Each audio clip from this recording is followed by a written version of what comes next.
you should be able to hear Bill or Silvertwix or someone is just speak there. Bill hasn't Hello. frozen. Bill Hello? is just sitting really still. I am not frozen. I'm just sitting really still. He's like that all the time. Yeah. I've got 3 screens now, so I'm able to have D&D up on one screen. I'm able to have all the stuff I need on the other screen. So hopefully now we'll be able to see everything live. You should be able to see my mouse on top of the Roll20. Yeah, there we go. So that all works perfect. Flexing, I know, right? I was talking to you about the screens, Derry. I got myself a 1080p, couldn't get any higher than that, 24-inch curved, 144 hertz something or other. Turns out it doesn't have a adjustable stand, so I had to go and spend like another $120 to get stuff to make it adjustable, whatever. Worth it, I hope. Yeah, I mean it's a 2 standard one, so I can grab both screens off it. I'm just waiting for the connector piece to arrive, and then I should be good. But yeah, it gives me more adjustability and things and whatnot. So yay. Anyway, I put on the wrong playlist. I put on dark music. I wasn't supposed to do that. I was supposed to put on adventure music. Yeah, I was gonna say, this is really ominous music. Sorry, YouTube keeps messing up my playlist orders. Or is it because the giant is lying and it's not actually coming in peace? Ooh. There's also that as a possibility. Not skip. I need to clear and play skip because I'm using the tilde freaking key, which is so weird. Okay. Oh, and I need a shuffle still. Otherwise, I'm gonna be stuck with the whole Divinity playlist. There we go. Nice. Right. Last time on Almost Stormy. Says there's Storm King's Thunder, but I need to get a good title bar. Anyway, beyond all that, last time at Almost Stormy, 2 weeks ago, you fine folk, were carrying out a funeral for the little Thorpe of Haven, of which you're growing more familiar with and familiar with the people in it. Where's my mouse? Damn it all. My mouse is missing on my screen, and I just closed all my windows. Happens. I have to start up everything all over again. Reopen close window. There we go. Thank goodness for reopen close window, the button. Close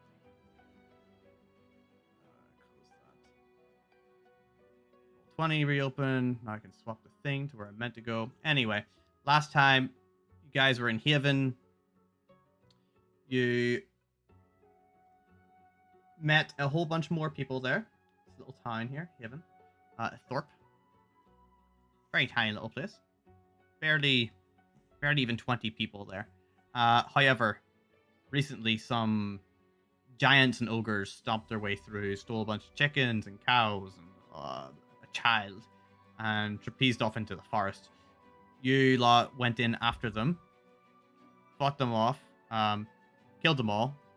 Centaur died as well, and you brought back the child and a number of chickens and cows.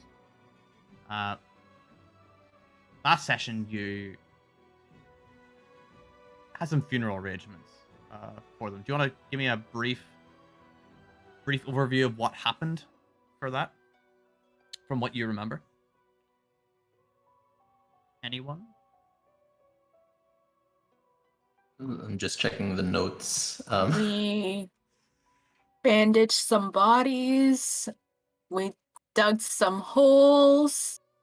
Said a couple prayers. Had a wake. Made our way outside, and then something suspicious dropped from the clouds. Yeah, that kind of sums it up pretty well. So yeah, you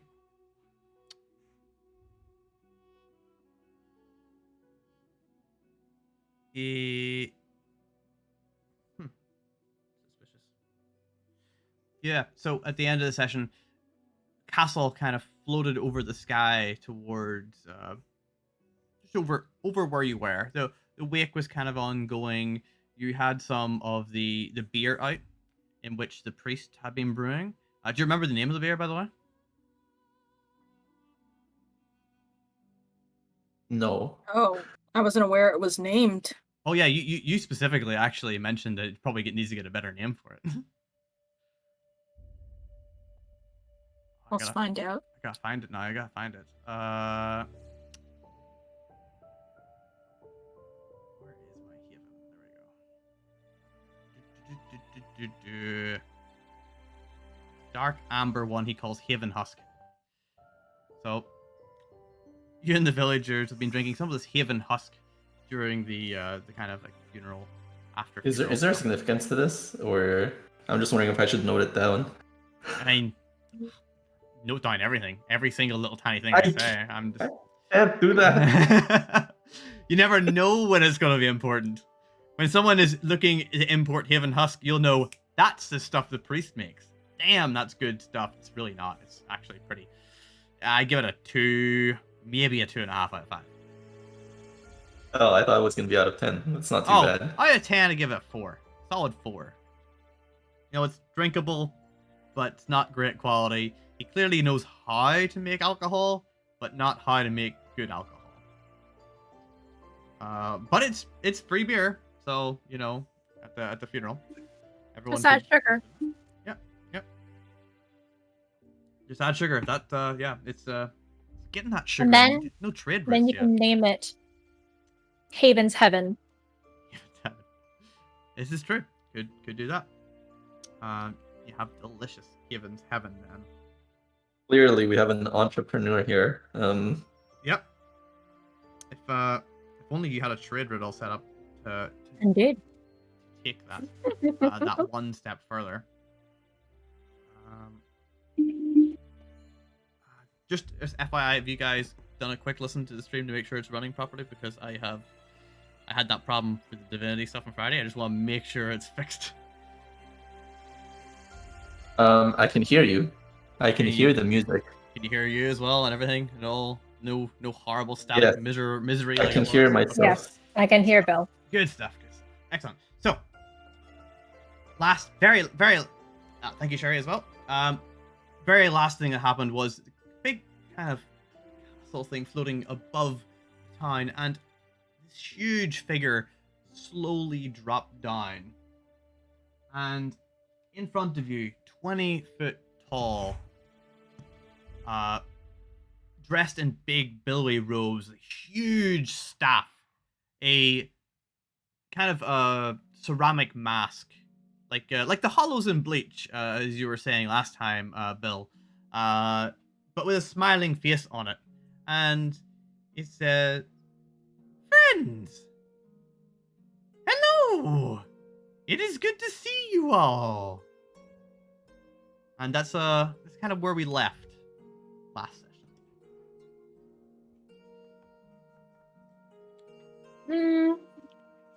So at the minute, it's pretty much the whole of Haven is standing here with you guys. You got some beers. There's a couple of little small like rickety tables set out. There's some little snack type things as well, like bread, basically, and you know, so, some of the ones are moving away and backing behind like buildings and stuff. There's this 20-foot tall giant is just looking down you. And now the giant's like maybe 30 or so feet away, but that doesn't make it any less impressive, any less huge. It's basically if you stood on one side of the road, on the other side of the road is a person the size of a house. So put it in a bit of context. Do I notice anyone in recognition to his greeting of friends? I look around. Give me an insight check. We know anything about giants, by the way, as like, you know, our characters. I'm gonna say you know very little because I'm having it in this kind of world where they are not very well known. I don't know why, but it rolled 3 times, but the first one was 17. Right then. Just check your beyond 20 settings. I don't think You there's don't the option you don't to roll have events. multiple versions of this open, do you? And if you're on D&D Beyond, if you click your character name under the edit stuff, make sure it doesn't have any rolling there because it will double roll if you have that one on. Rolling.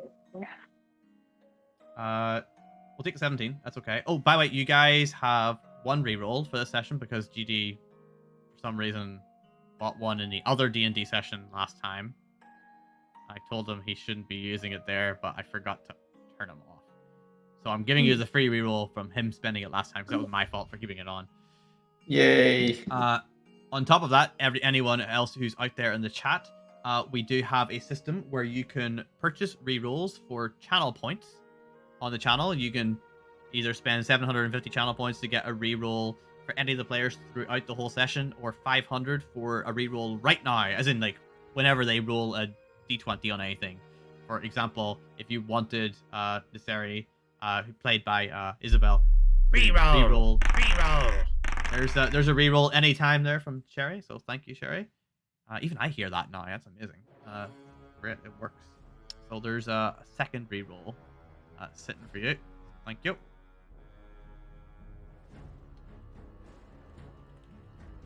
Okay.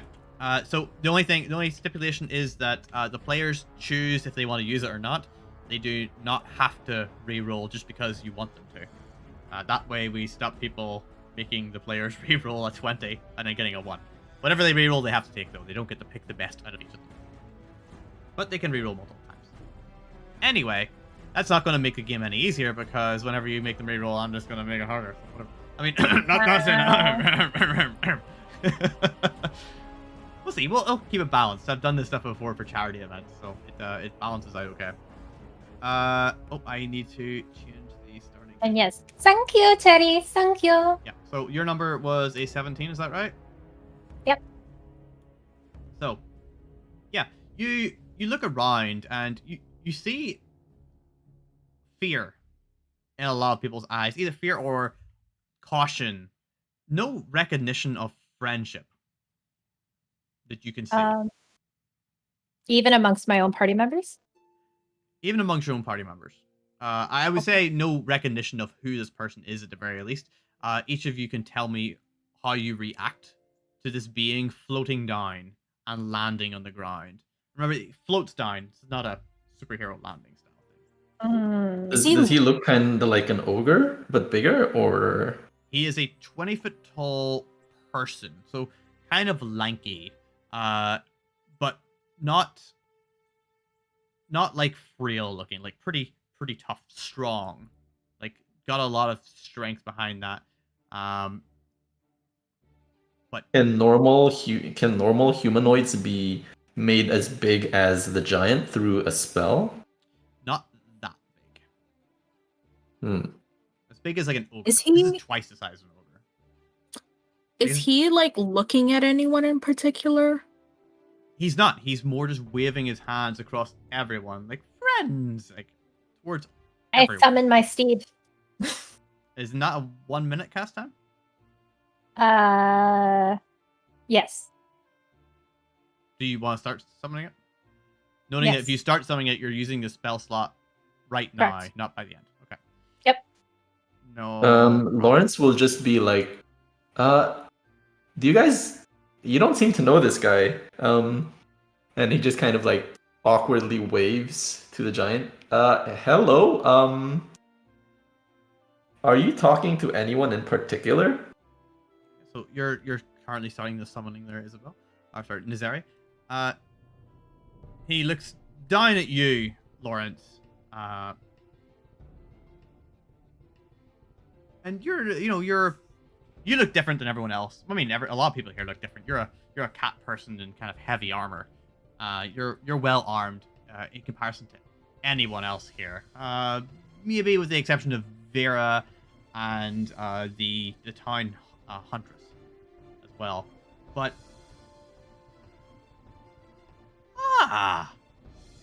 no, I am just looking for anyone. I'm looking for 3 or maybe 4 people specifically.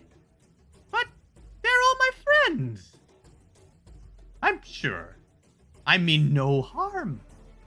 What do you want with 3 or 4 anyone's? I was told to come here. That people here could help. Help with what? The problems that are going on in the world. Of course. I do mean, you there not are a know? lot of problems. There are a lot of problems going on in the world. There are. Yes, I and have we just studied this much. There are many problems. and we are Famine and already war. helping. We are already helping. Yesterday, we just helped save a boy, fix some Really? things, fix a leg, prepare for a funeral. Maybe you're one of the chosen ones. You Chosen by sound whom? like some sort of hero. I mean, Do you happen I know to I travel am. with 3 or 2 people? I'm sure a lot of people travel with 2 or 3 people. Yes. This is why it's been difficult to find you. What is your name, kind hero? My name is Lawrence. Lawrence the Cloud, and yes, I can assure you, I have a lot of achievements under my belt. I cannot say the same for the rest of my companions, He but walks towards you, and you see this as his feet kind of hit the ground. You can see like the robes kind of like billow up a little bit, and these just sandals on these large kind of gray white feet. And the foot kind of comes down, and you see the whole ground sinking in slightly under the weight of him. And he holds his staff in his right hand, but he kind of like moves it across to his left and moves his one big right arm down towards you and says, I am Zephryos. Nice to meet you, Lawrence the Cloud. And holds nice to meet you too. hand all the way down to your face. And this hand is as big as your whole body. I kind of give him a light fist bump on his hand. Ah, I know not what this is. But he like, It is a closes his greeting. hand into a fist and just like holds it near you as you bump your fist against it. Ah, new customs. I should write By the of way, these. Isabel's still not showing your webcam. Yeah, that's okay. I've Okay, got her picture on right now. Great. So Isabel, during this time your steed summons, and your steed, do you want to describe it again? What it looks like? So it is a dark horse with a flowing black mane, robust build with a short brown coat. Looks very neat in presence, especially with his both mane and tail. Almost like as if those equestrians sort of tied up, as if they're ready for a horse show. And it has also like a golden sort of necklace that sits at the base of its neck and looks very regal looking. Okay. Why does mane and tail sound like the name of an inn or something? Well, it could be. That might be my next inn. You never know. The mane and tail. Ooh, that would be a good inn. I like it. So you bump fists with him. So what happens whenever you summon this horse? And you mount it? Yes.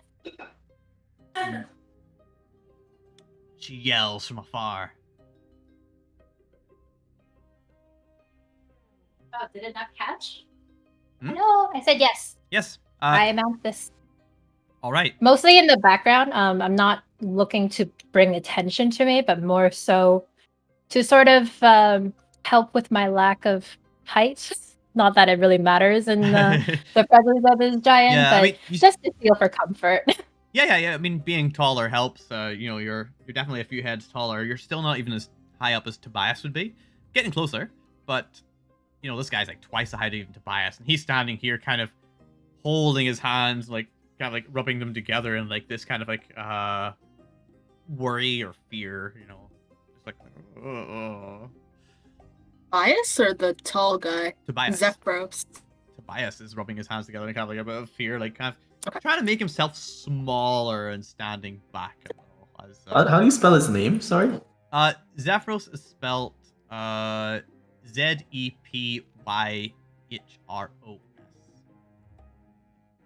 Tell you what, I will throw up Zephryos? Zephros. Like a zephyr of wind kind of thing. Zepyhros? 1 second, I'll shove it up here. Ooh. This is him without the mask. This And is, Fire. Oh! this is a piece of art that I found by someone who didn't put the name on. Thanks very much, Roll20. Well, I had the link there, but it's gone now, I guess. I guess I'll fix that later. Andrew Summon. It looks a lot more gentle than I expected.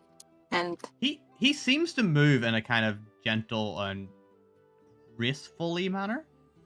He has his robes are a bit more billowy than that, and he is wearing a mask right now. But he takes on a more elderly form than this, but this is kind of similar. And he obviously doesn't have these hippogriffs riding around him. so he's a old man, not a young guy with a mask. Yes. I think this is a much, much taller version of Zephyrus. This looks like about 40 feet instead of 20 because of the sizes of the griffins. But they could be baby griffins, maybe. But it's kind of like that. So yeah, you see him kind of standing there, having given you guys a bit of a back and forth in pleasantries, and everyone in the town is just looking towards you, mostly Lawrence, who's already been talking in the front. So tell me more about these chosen ones. Who chose the chosen ones? Oh, that's a complicated question. Maybe you should come up to my castle, and we shall discuss. Oh, are you a king of some sort? No. It's more of a tower than a castle. It's my dwelling, my place of research. I travel the lands to research. It's up there, and he like points his finger like way up in the sky. You see the kind of like a rocky formation sitting above, just under the clouds, kind of hidden. Oh, so there's only one building in the sky. It's just one building. You can't really see what is up there. It's like a rocky formation. It's kind of like looking at a mountain, but it's upside down. Okay. Is it like a place? Sorry, is it up in the sky? High up. Floating? Hard to tell how big it is or how far away it is because of both those things. It could be big and close, or it could be small and far away.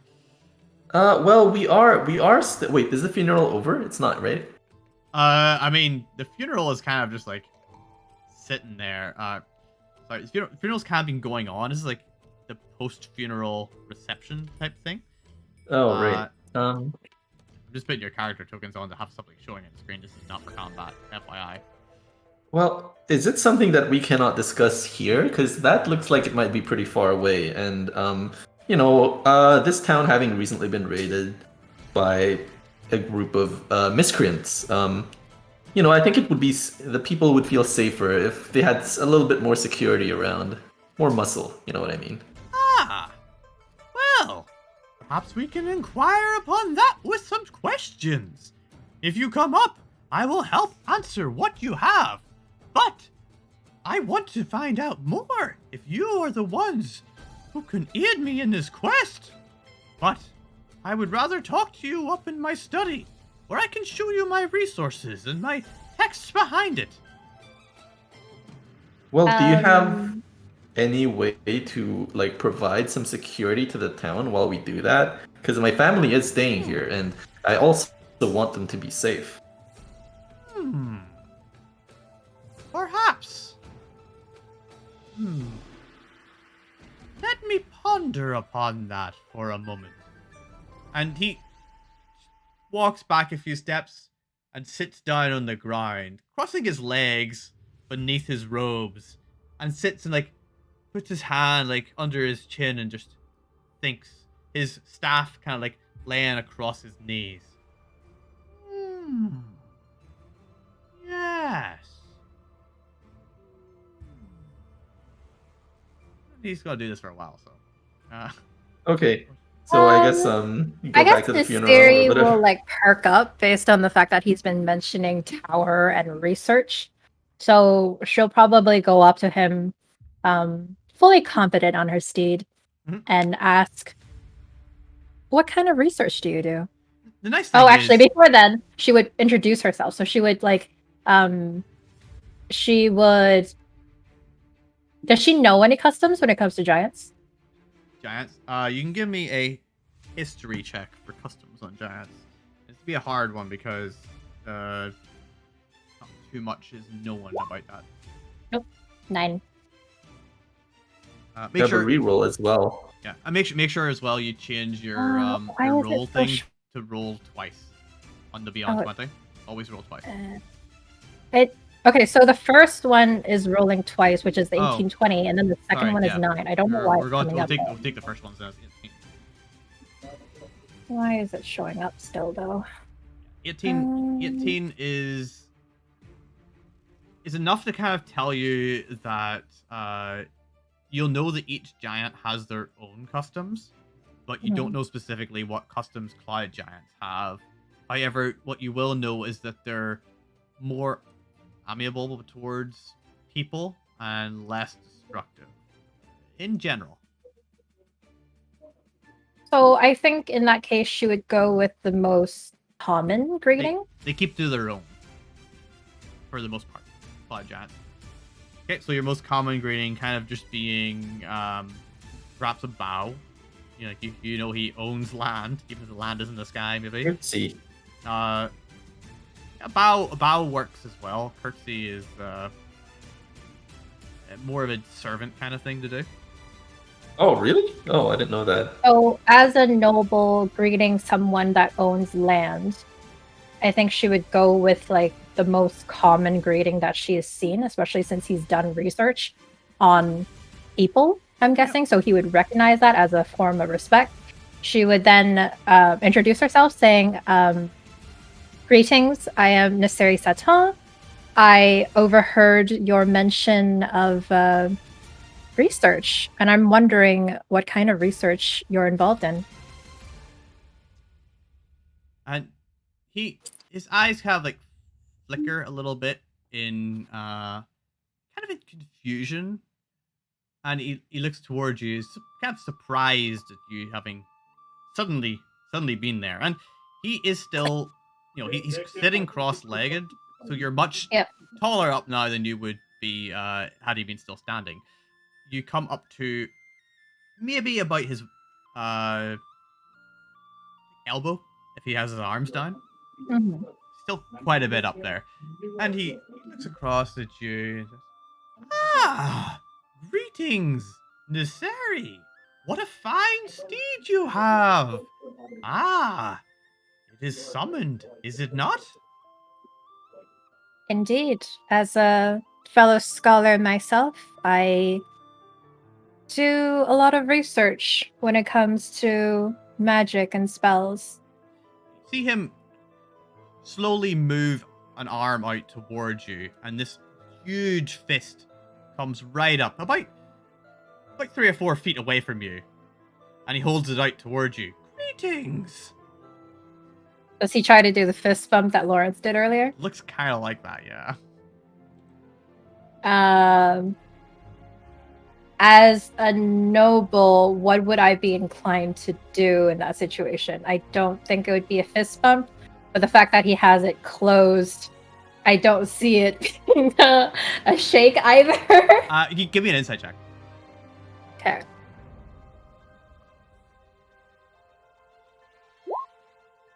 Uh, 17. So it's kind of clear here that he's this is not a usual greeting at all in any form of nobility, and you can't.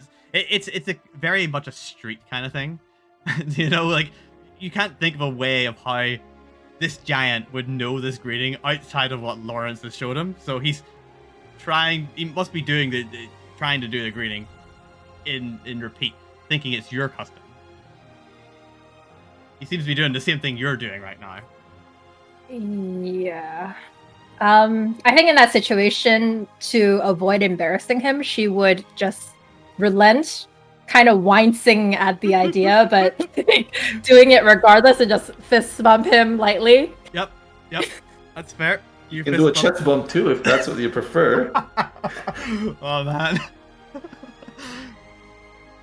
Yeah, You'd have to jump pretty high though. You move, you walk a couple of steps forward on your steed and bump his fist with yours. Your tiny little one in comparison to his, which is, he could probably grab most of your steed with you in it without too much of a problem. Like wouldn't close the whole way around your hand, or his hand wouldn't close the whole way around it, but it wouldn't be far off.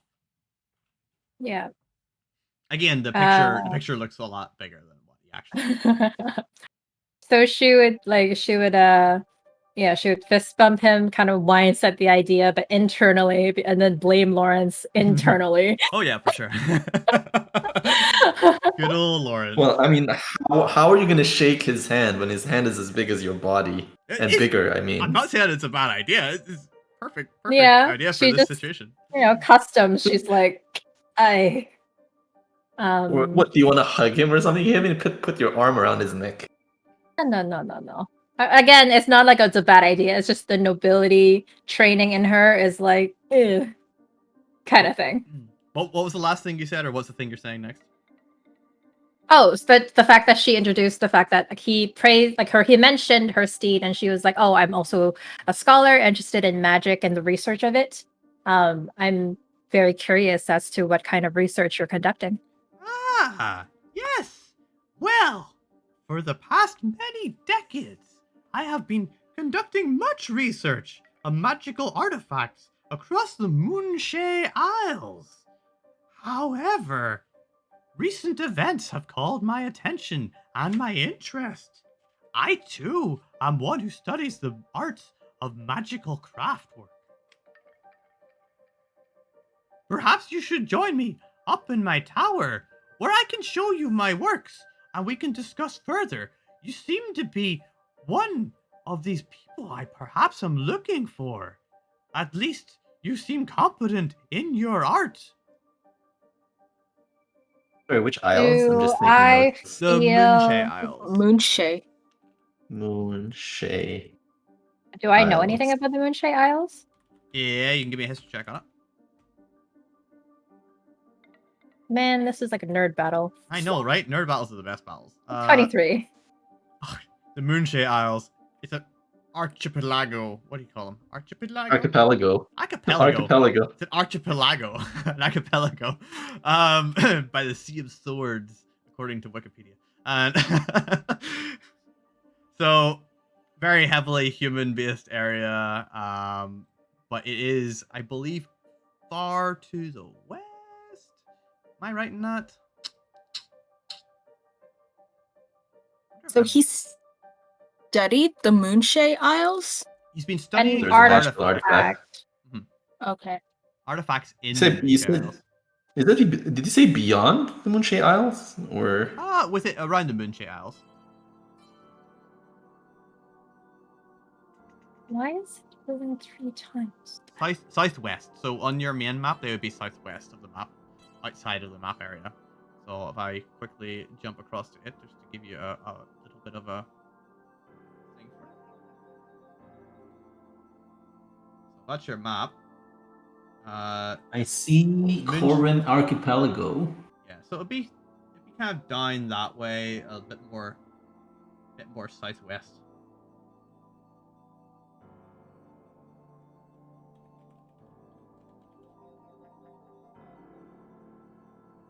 How many Irelands away is that?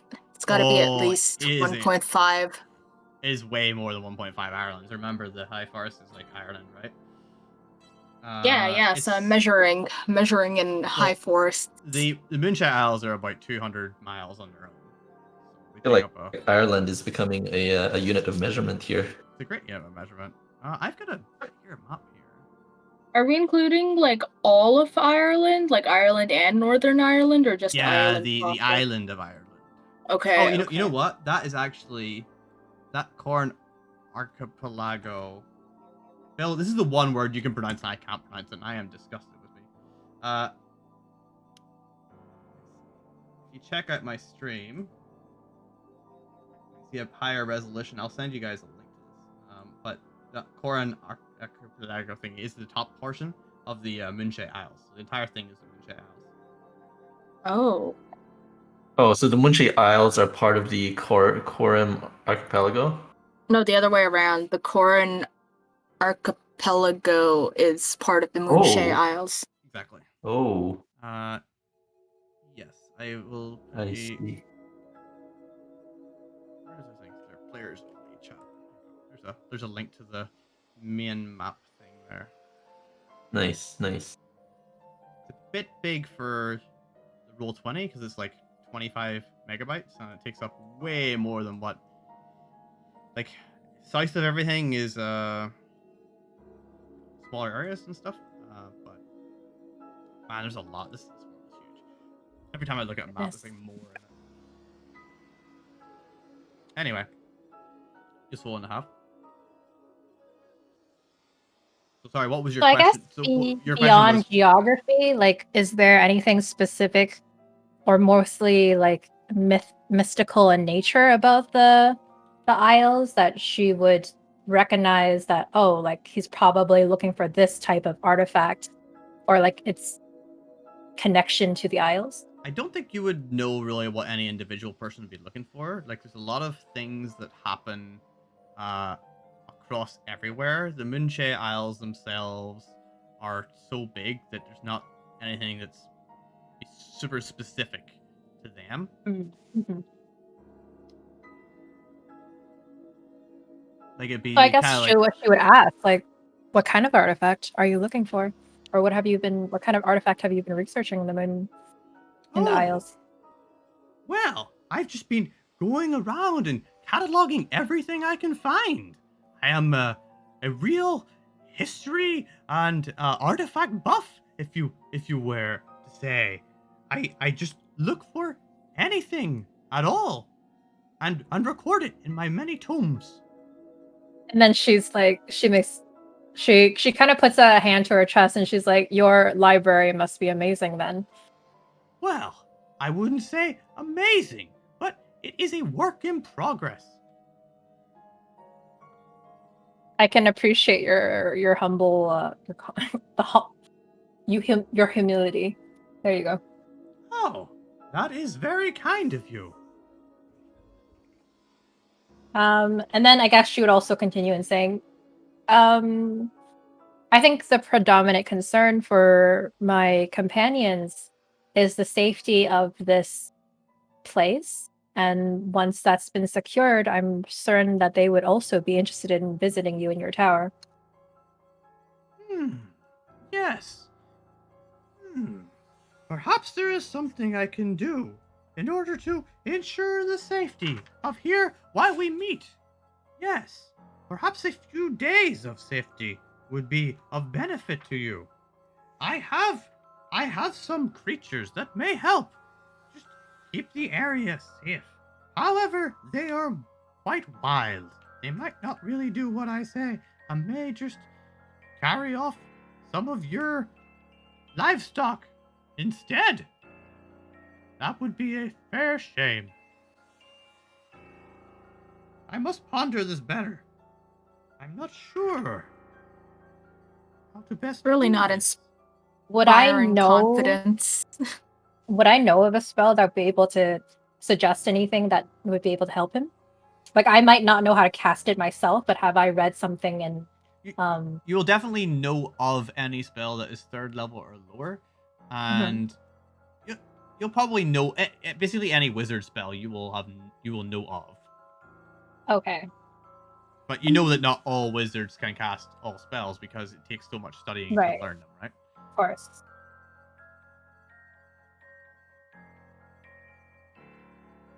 And then I guess in that case she will be like, I too will ponder. As I do some background research on 3rd level and lower.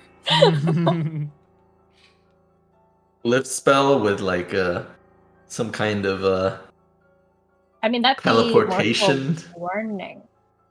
It's not something that can actually guard them. Well, But if it can warn us, we can probably come back fast enough. we can see from my tower. If the clouds were to move away a little, then you would see for long distances. And I don't know if our hello eyesight there. is that good. You seem to be a smaller creature than the others, as Vera has been speaking.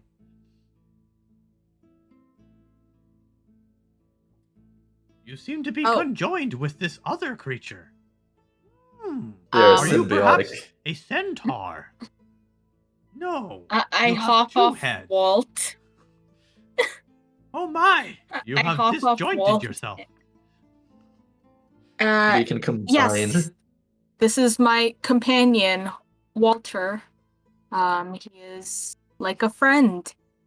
And sometimes I ride him into battle. I see. I'm very apprehensive of this man because I have never heard of things falling from the sky.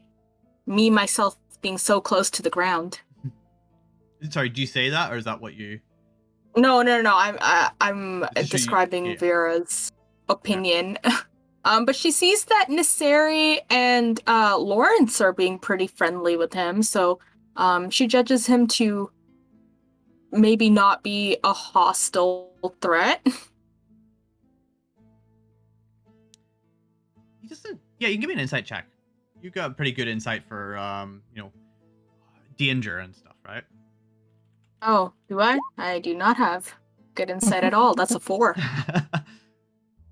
Yeah, it's hard to tell really, like, how dangerous this guy is. Like, it's kind of suspicious. He's so large, and yet he's sitting here not... You've never, first of all, never met a Jan, really, except for the ones that you had to fight yesterday. And this guy just drops straight out of the sky and begins to speak Friends and stuff, and that's something that your people, you don't just suddenly become friends with anything. You have large periods of time of developing relationships, I think, or maybe you are a quick to friendship kind of person. I would say she's pretty wary of outsiders. This is as outside as you can get. Like, you were like, oh yeah, I'm ready Everyone's to an outsider. I'm ready to meet some humans and other human-like people. This guy is 20 foot tall. It's not really to see him. It's a little bit worrisome. And that's fair. So he's looking at you and he's pondering. He's got his hand up and stroking this big beard of his. He's got this long flowing white beard, and he says,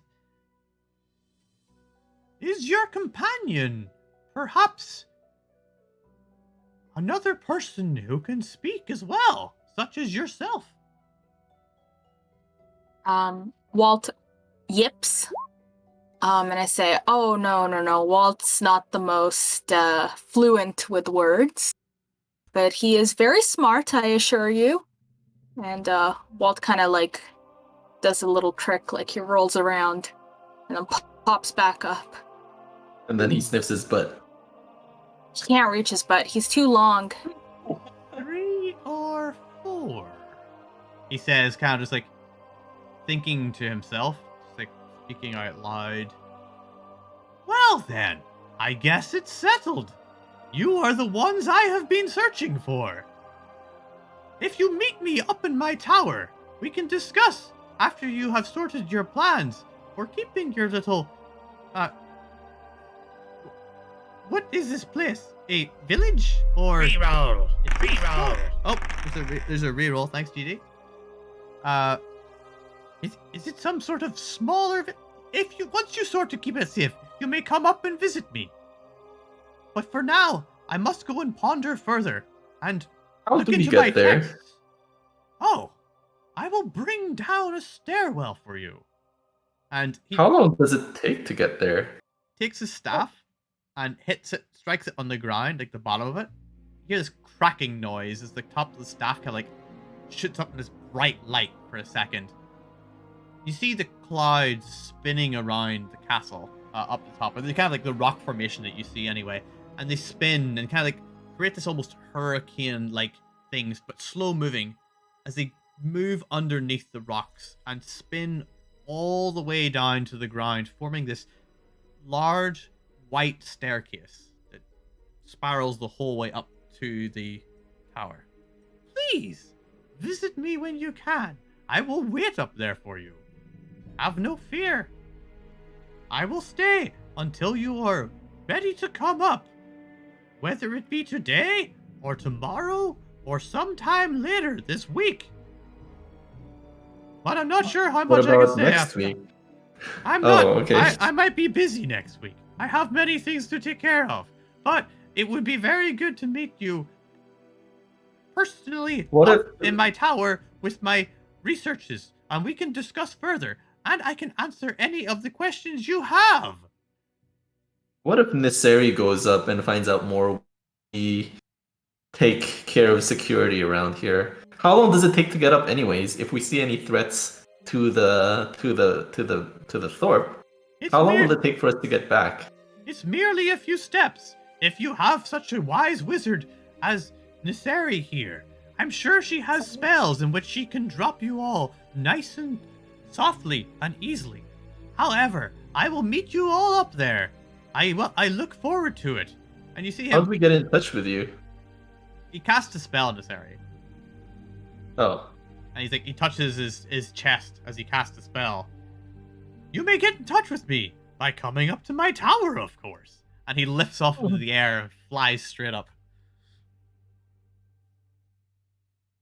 But when he's out of view, she face palms and she's like, "I don't have a spell to expedite our I know our you flight don't. off." I think he overestimates the ability of You don't have a like wizard a in training. Do you have slow Featherfall fall by or any chance? something? No. I knew you didn't have that either. Yep. Well, oh well. Such is life. I guess you're not a reputable wizard, according to Zephryos. I'm not from a definition. reputable firm, unfortunately. That's why.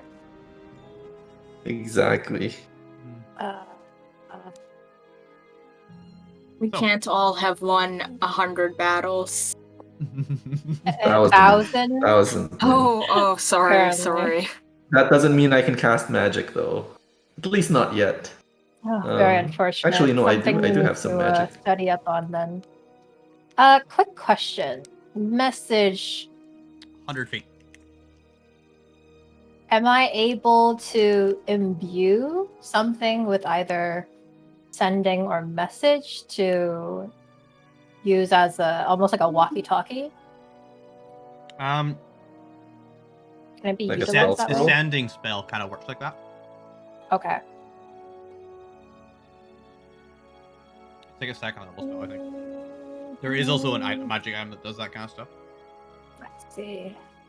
100 feet is definitely further away than the castle in the sky, too. You can give I me mean, the castle a, is further away than 100 feet, right? You can give me a straight intelligence check to kind of guesstimate the distance it is based on the stairs.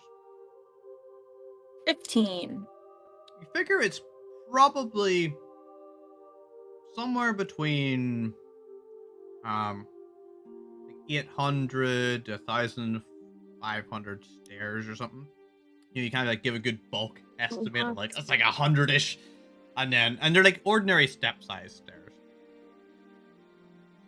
So it's I don't know. It's a bit taller than the CN Tower.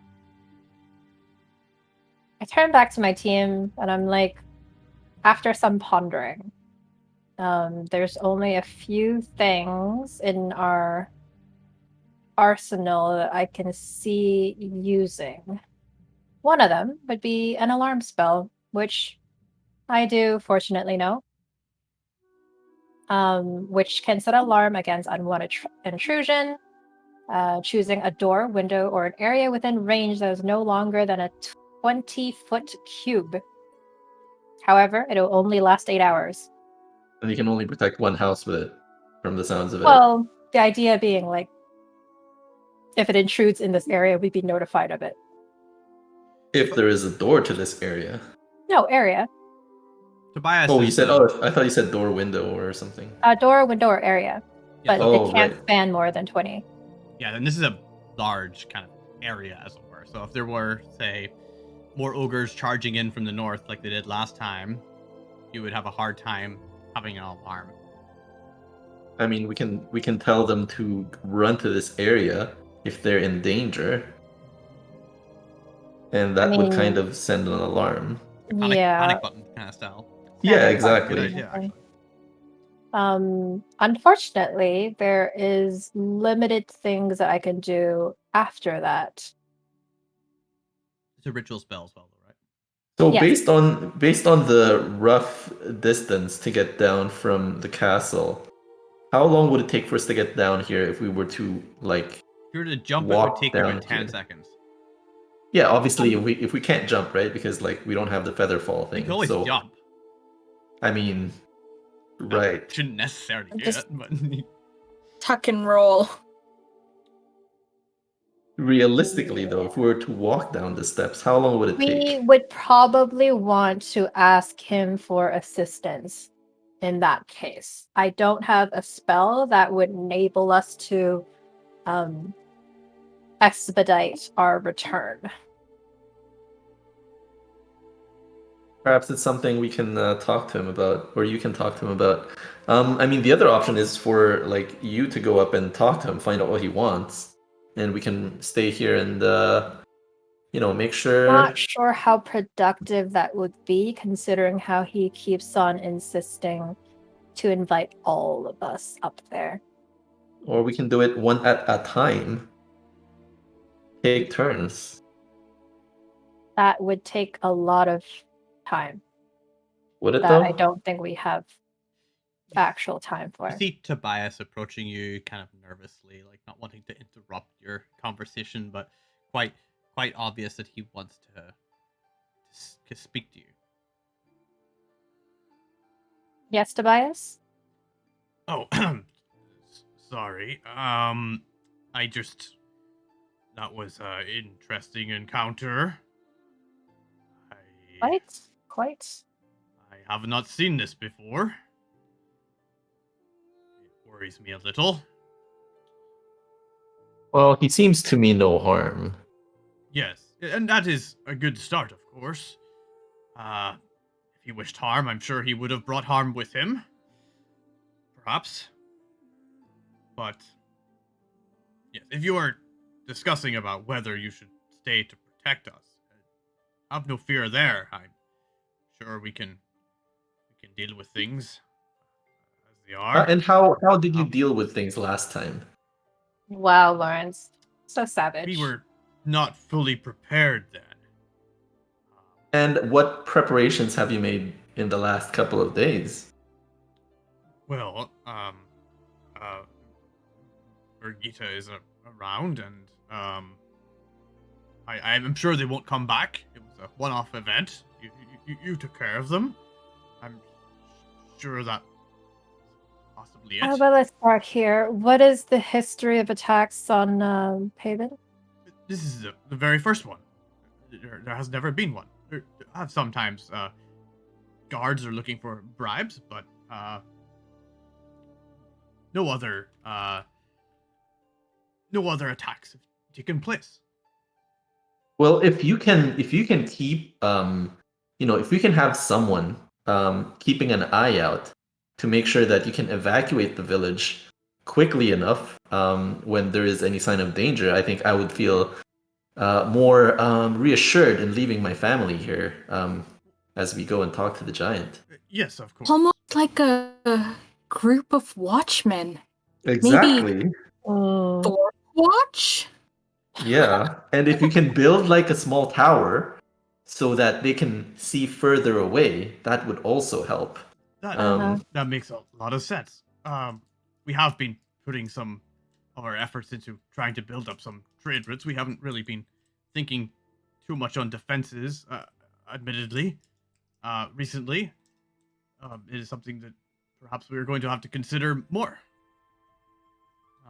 On that note, I wanted to talk to you about those trade route plans. I think you could perhaps help us with it if you were willing to help out on the side. Trade routes. How- What a brilliant idea. Well, my experience with trade routes is that they get targeted by bandits, and you will need security for them. yes, That's of actually- Yes, you could also hire some help, provided that those trade routes are successful. Absolutely. Of course, and that's certain things we wish to talk about. But this seems to be a more immediate concern, and I'm not sure I would wish to keep this fine fellow around, or if we should maybe treat with him, though he didn't invite any of the rest of us up. Perhaps you should maybe. Well, Discussion. let's put it this way.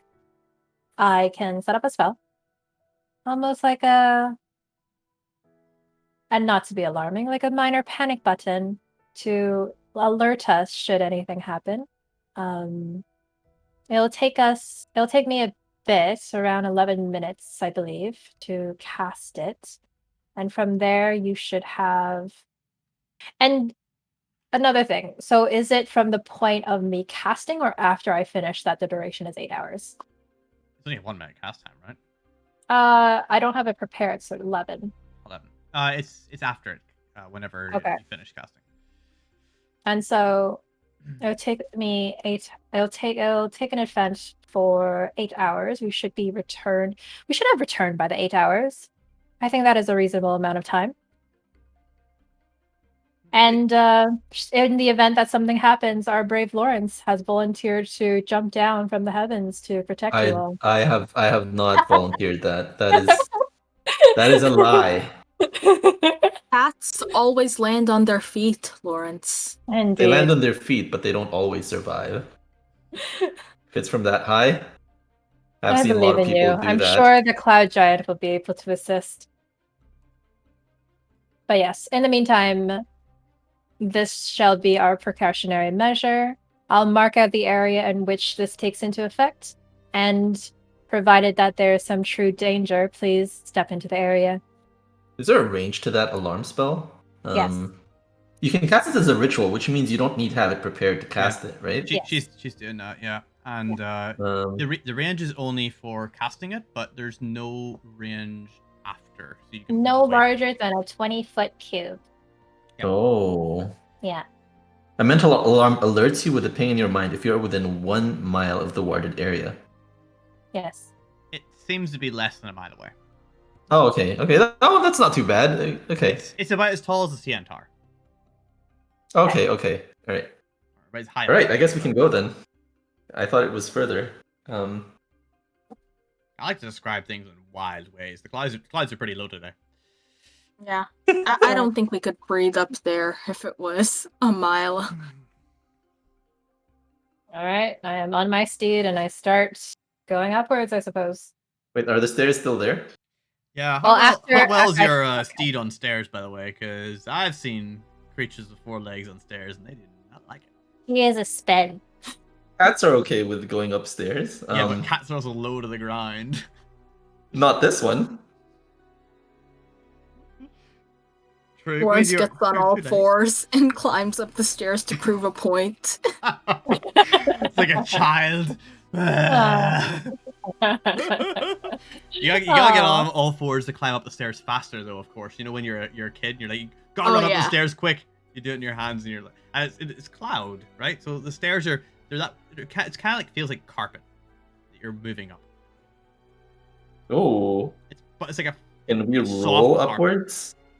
absolutely not. That's not how rolling works. But You can roll uphill. right, if you want to roll the entire way up the stairs, I am fine with that.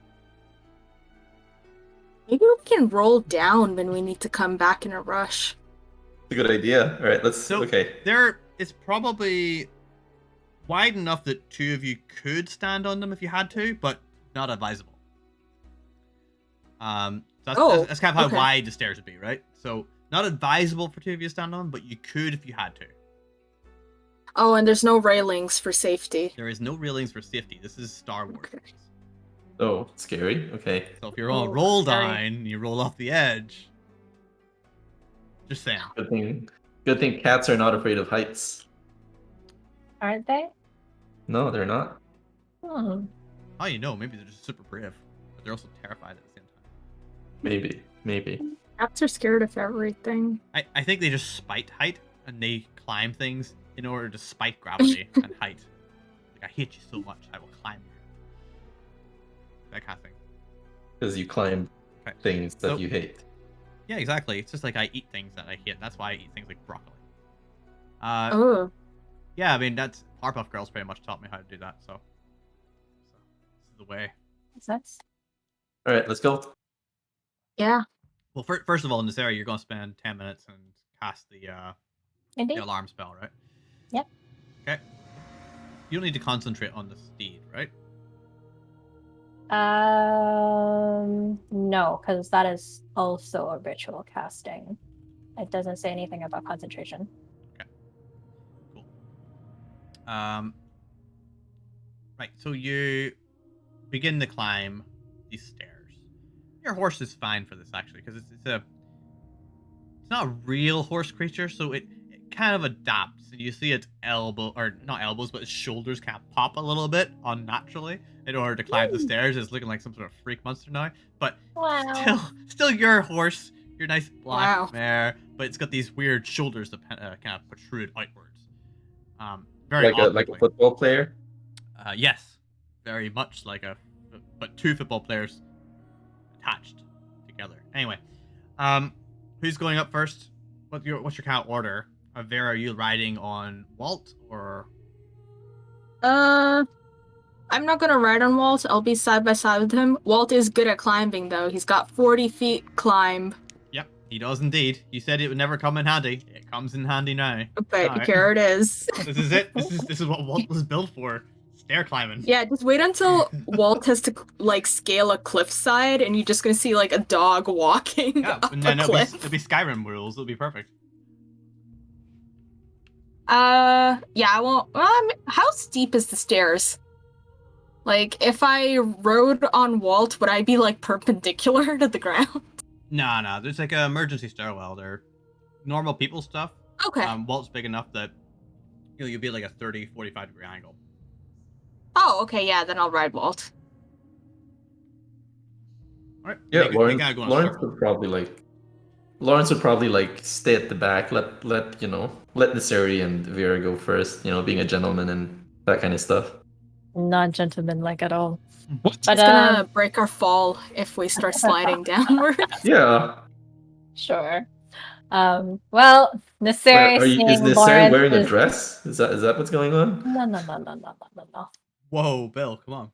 Wow. Oh, I don't know. wow. You said ungentlemanlike. So Ungentlemanly. Hmm. I mean, realistically, the tank should go first, no? But We're not anyways, going into seeing danger. Lawrence's reluctance to, guide the way, she's like, fine, I'll go first. And then, pops up with her steed. Okay. So you make your way up. You start to climb. Nice soft stairs. But not like they'll give way at any given moment. However, you are very much aware you're walking on cloud magic. And, kind of comes to your attention 200 feet up or so that, if the giant were to stop the spell, or whatever it was he was doing, you would all just drop. Disconcerts you a little bit.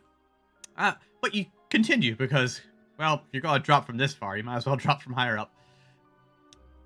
And you keep going. The wind kind of it's not too strong today, but I still want you all to give me a strength check. As the wind kind of pushes. A strength check. All four of you. So Walt as well. Alright, this is where I die, guys. Oh no. Remember, you got 3 rerolls at the minute. Hmm. Oh. Here we got a Walt is a 14. Oh, I got a Does 9 my total. horse make one too? Does that applicable? Your horse does make one. Based on my own? Based on a ordinary horse stat block. Okay. So you just search That horse on makes D&D less Beyond. They've generally got a 14 strength or something like Oh, Walt is actually a 17. Sorry. Oh wow! Holy smokes! What's 17? Nisarie's currently at 10. Vera, you're Oh no, this is not an ability check, right? your It's a strength check. Okay, then he's just a 14. Never mind.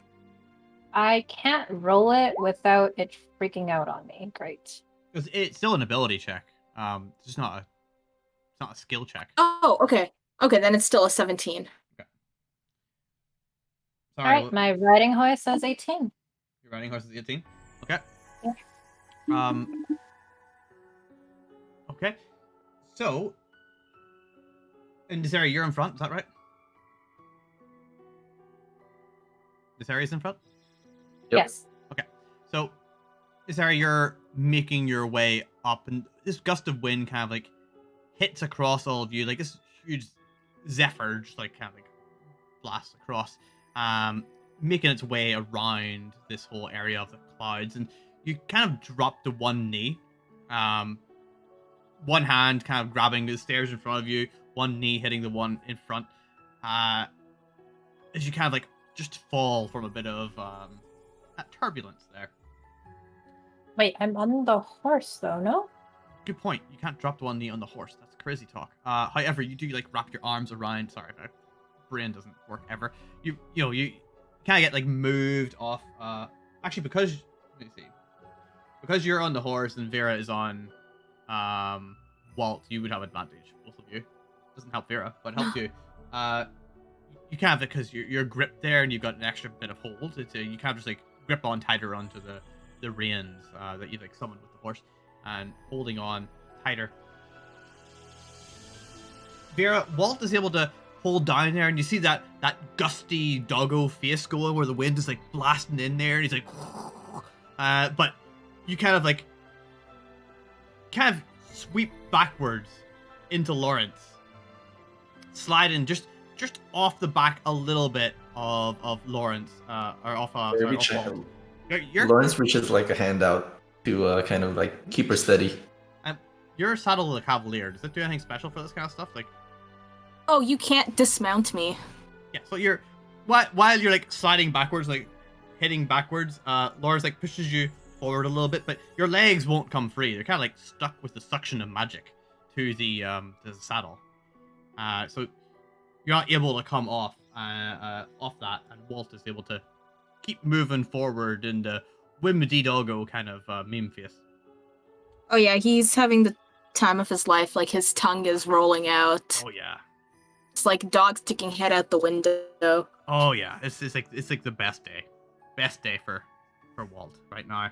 And you continue to climb the stairs, and you get higher and higher up above Haven. You look down, you start to see the map view that you've kind of got, is kind of like this, like looking all the way down. You basically get 20, 30, 40 stories up. You're like getting to the top of condo buildings, looking straight down at the street. And even at that, you're halfway up to there. You keep going, and it gets a bit colder, a bit windier. You get close to the bottom. You see that it's a big like rock formation here, and you can start to see what the tower actually looks like from here above the clouds. And it looks like a multi-story tower with big windows, but much bigger proportions than you would normally see, with a wizard's hat on top. Oh. Big fancy ass wizard's hat. And it's kind of fluttering in the wind.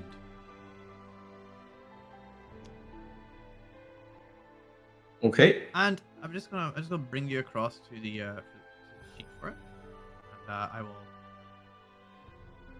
show you said Wizard's Hat Tower. If I can just reveal this whole thing. Probably not. There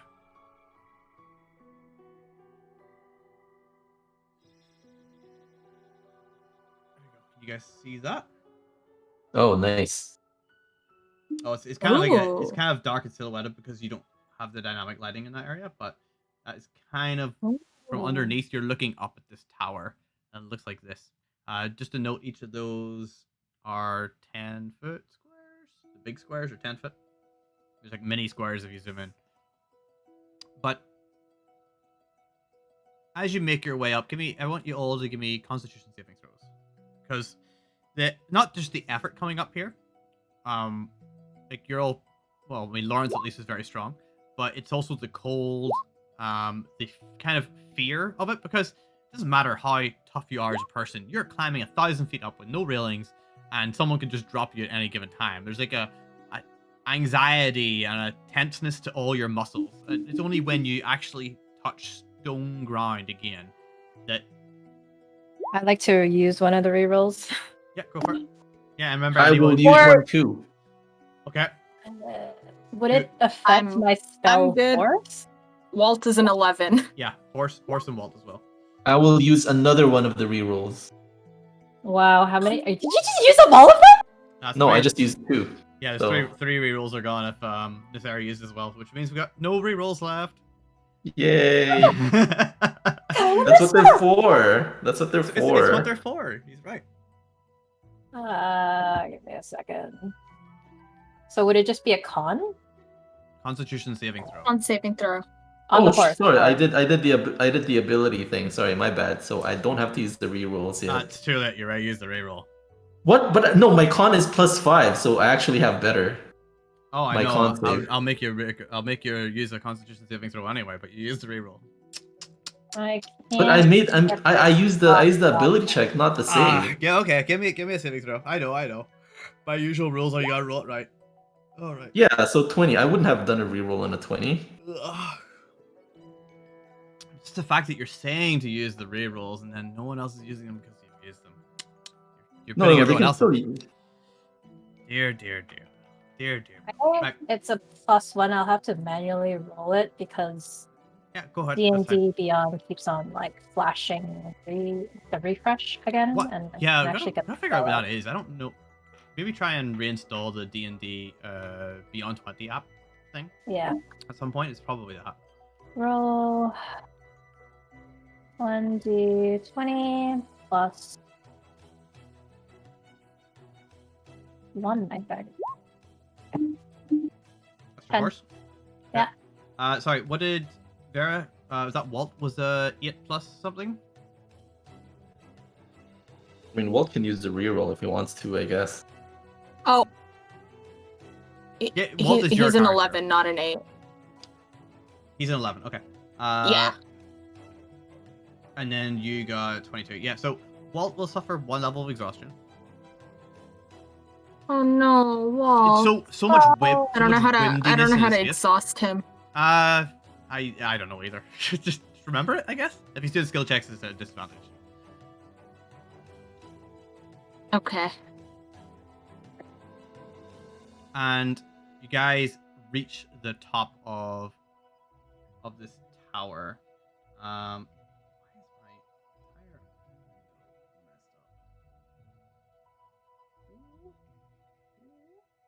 Okay.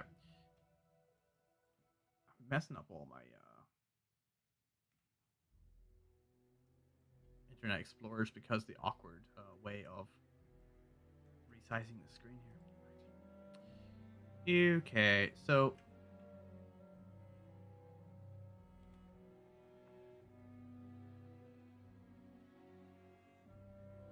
you guys enter up, seeing this tower. Wondering if this actually shows you everything properly.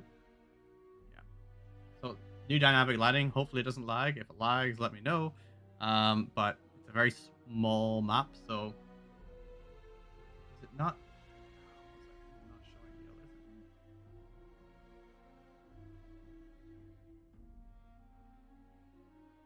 Yeah, Explorer mode's on. You should be able to see the background stuff. I don't know. Anyway, you see in front of you an opening to the tower. It's 30 feet high, 20 feet wide. Just a big kind of open portal. in a kind of entrance foyer, of which at the back is a large blue curtain. Very heavy looking curtain.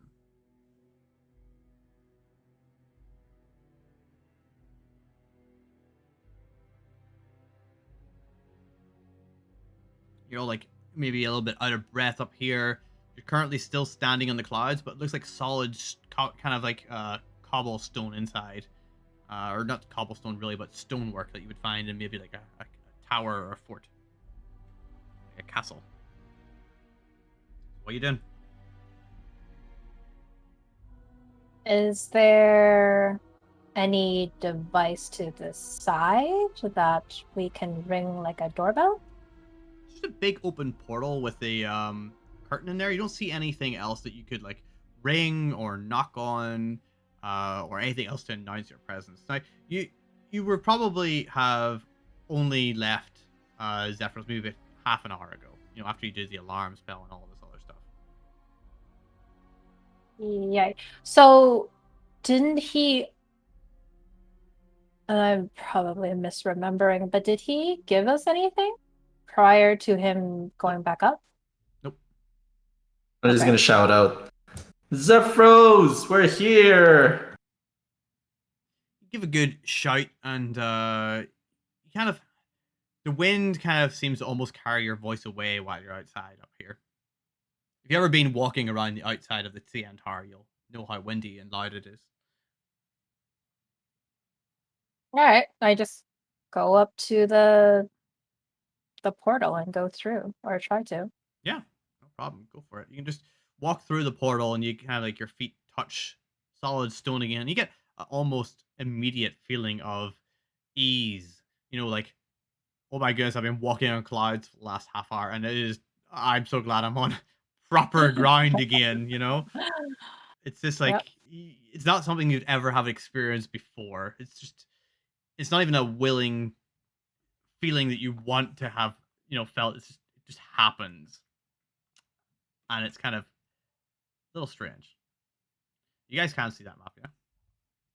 So you can feel free to move around if you want. It should update Oh. lighting and stuff.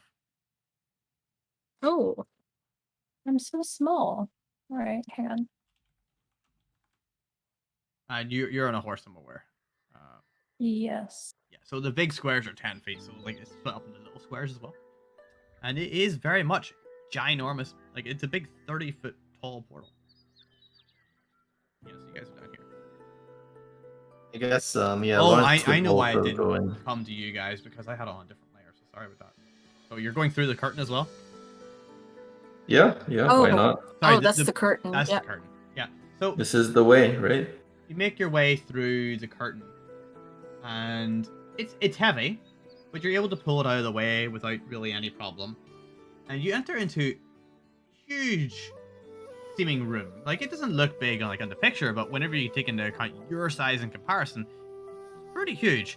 There's these big statues in the corner, and this massive chair, big enough to fit Zephyrus. Clearly not big enough for you guys. And there's a desk here as well. Clearly too big for us. It is indeed. It all seems to be let me see. I cannot see anything. Can you? No, it You have to still move has the past the curtain thing. blocking. Oh. Yeah, you have to move Yeah. past the curtain. It's based on your Whoa. line of sight. So once you move past it, and then everything I else should be see. like a black and white background for what you've explored before. Is that right? Yes. Okay, nice. That means it's actually working for the first time ever since I've paid for it in like the last year. Yay! Because they did a big update and stuff and all. I don't know whether it's working. But anyway, it's also a very small map. So if it lags, let me know. Might start lagging the more that it's explored. But... Anyway, you see these large chandeliers hanging from the ceiling. These things in the corner. They're all like chandeliers of like light kind of globes. And the ceiling itself seems to be about 100 feet up. And right in the center is what looks like a large circular portal. And if you look straight up there, like based on the big kind of profile section view on the right, you can see up through multiple floors.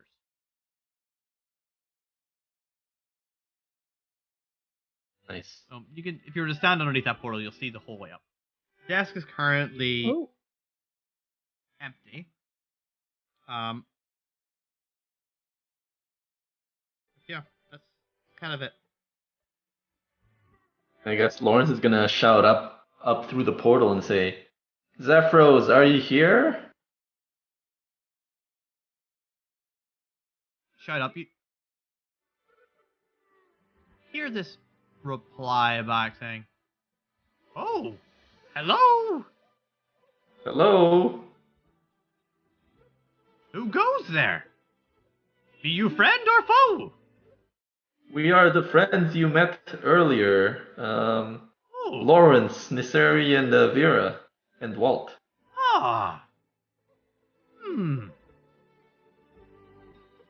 I will be right down. Give me a few moments to become more presentable.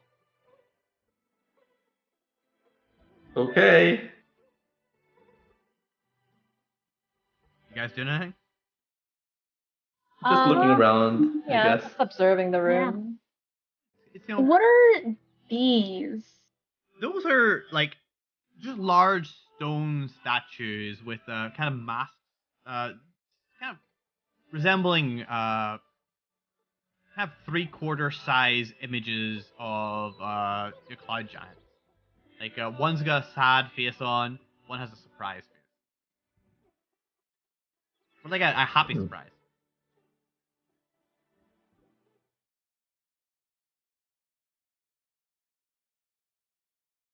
And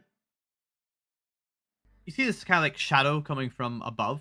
There's another light up there, but something passes by it, and Zephryos floats down upon like a bit of cloud of levitation as he drops in front of you, staff kind of like touching the ground before him. His feet and his sandals come to rest in front of you. Why, hello, friends! It is good to see you again. And he sees a bit of look of confusion on his face as he says this. Hello, friend. I thought you wanted us to come here to talk about the magical artifact. Artifact. Yes. Perhaps. I Would don't you think mind? it was the artifact. I think it was to do with some sort of chosen Things going ones on that in the you- world. Yeah, chosen that ones too. that Oh, you thought were us. One. Oh, yes! The chosen. Yes, that one makes much more sense. Yes, I have brought you here to help define the reasoning behind it all. Yes, I need your assistance in this matter. Perhaps you can help me, and I can help you. yeah, perhaps. Please, I can bring you up to my study where we can talk. I will show you the various things that I have been learning. Follow me. And he seems to kick off the floor, can't push off, and floats upwards. Wait, how do we get up? See him floating up the 100 feet height to the next floor. So is this like a moon thing where it's low gravity or whatever? He's using a Or- levitation spell, which is pretty much how it works. Yeah, But how do we get up there? good point. How can we get up there? Good point. Excuse me, Zephryos. I'm not sure. We can't really do the same things you're doing. Not sure how we can get up there without some kind of a rope or stairs or something. Oh! You hear him like from all the way up in the next floor up. How rude of me! I apologize greatly! And he floats back down towards you. Yes, this is a conundrum, is it not? For I I suppose it can is. float up but you cannot also, it seems. Right. Mayhaps you're not the chosen ones after all. But perhaps also you are, but you just don't know how to fly. That is also a reasonable explanation. If you wish, I can gather you in my arms, such as a mother would children, and bring you up there myself. Do I get a flashback to Oh yeah. Tobias carrying you. This guy's much bigger. I don't know if that makes it better or worse.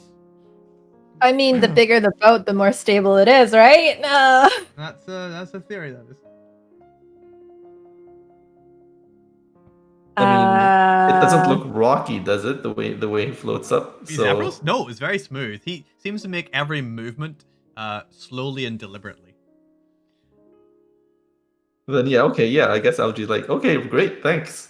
I mean, it's like he's not really gonna cradle us because it sounds like we can basically just stand on his palm or based on the size of it, right? Vera could. The rest of you would be able to grab easily in a hand. The horse Wait. could fully grab. But if he he put his Oh. arms out kind of cradling so you guys can sit on his arms. Yeah, I guess I'll just Lawrence will just or sit on his actually arm. what he'll do is he'll hold out his staff and say, "Hang on to this." He has the staff out horizontally in front of you. Nope. Lawrence You will go grabs- for his hand. Oh my! Yeah. Okay, sure. Lawrence will also go for the hand. What? He's Walt looks literally down at only his holding out. non-opposable paws. Sorry, he's literally only holding out the staff horizontally. Not Oh, Oh, I horizontally. thought he was. I changed my mind. He's only holding out the staff horizontally. He says, "Hold on to this." Alright, I guess Lawrence will kind of straddle the staff. Same. He's with only this. holding it up high enough that you could grab on from underneath like this. If you want to straddle it, you'll have to pull yourself up and hang off it that way. Yep. Can that's I what- have that's the what Lawrence horse will do. jump on top? The horse can And then definitely not do anything with the staff. Horse doesn't have hands. No, as in to have the horse jump on top of the thing so I don't have to pull myself up. On top of the staff? Yes. Is it a square staff? No, it's a big round staff. It's a staff. How's the horse gonna jump on the staff? Running long jumps. No, it's not about the height. I'm saying how is he gonna stand on it? No, he's not. He's not. I'm gonna dismiss him afterwards. Oh, you're But it's going. more so to Niserie not having to pull herself up onto the what? staff. Yes, give me an acrobatics check for dismounting and getting on top of the staff as your horse makes a running long jump. Oh my god. So my horse wouldn't be able to land on it, and then I dismount. Oh, definitely not. It's way too high. Alright. Wait, what's your horse's strength? Because unless it's 30, it's not going to happen. 16 plus 3. So you can jump as high as your strength modifier. This is 10 feet up. Maybe not 10 feet, maybe got it. 7 or 8. So acrobatics. 18. We should be able to then if he has 16. Can jump No, 16 your feet strength up, right? modifier. Oh, modifier. For Oh. height, it's modifier. It's your strength score for length. Wait, that doesn't make horizontal. sense. Huh? Your strength score is your horizontal distance you can do a long jump, and your strength modifier is your vertical height you can do with a. Does that high mean jump. that if you have a Ah.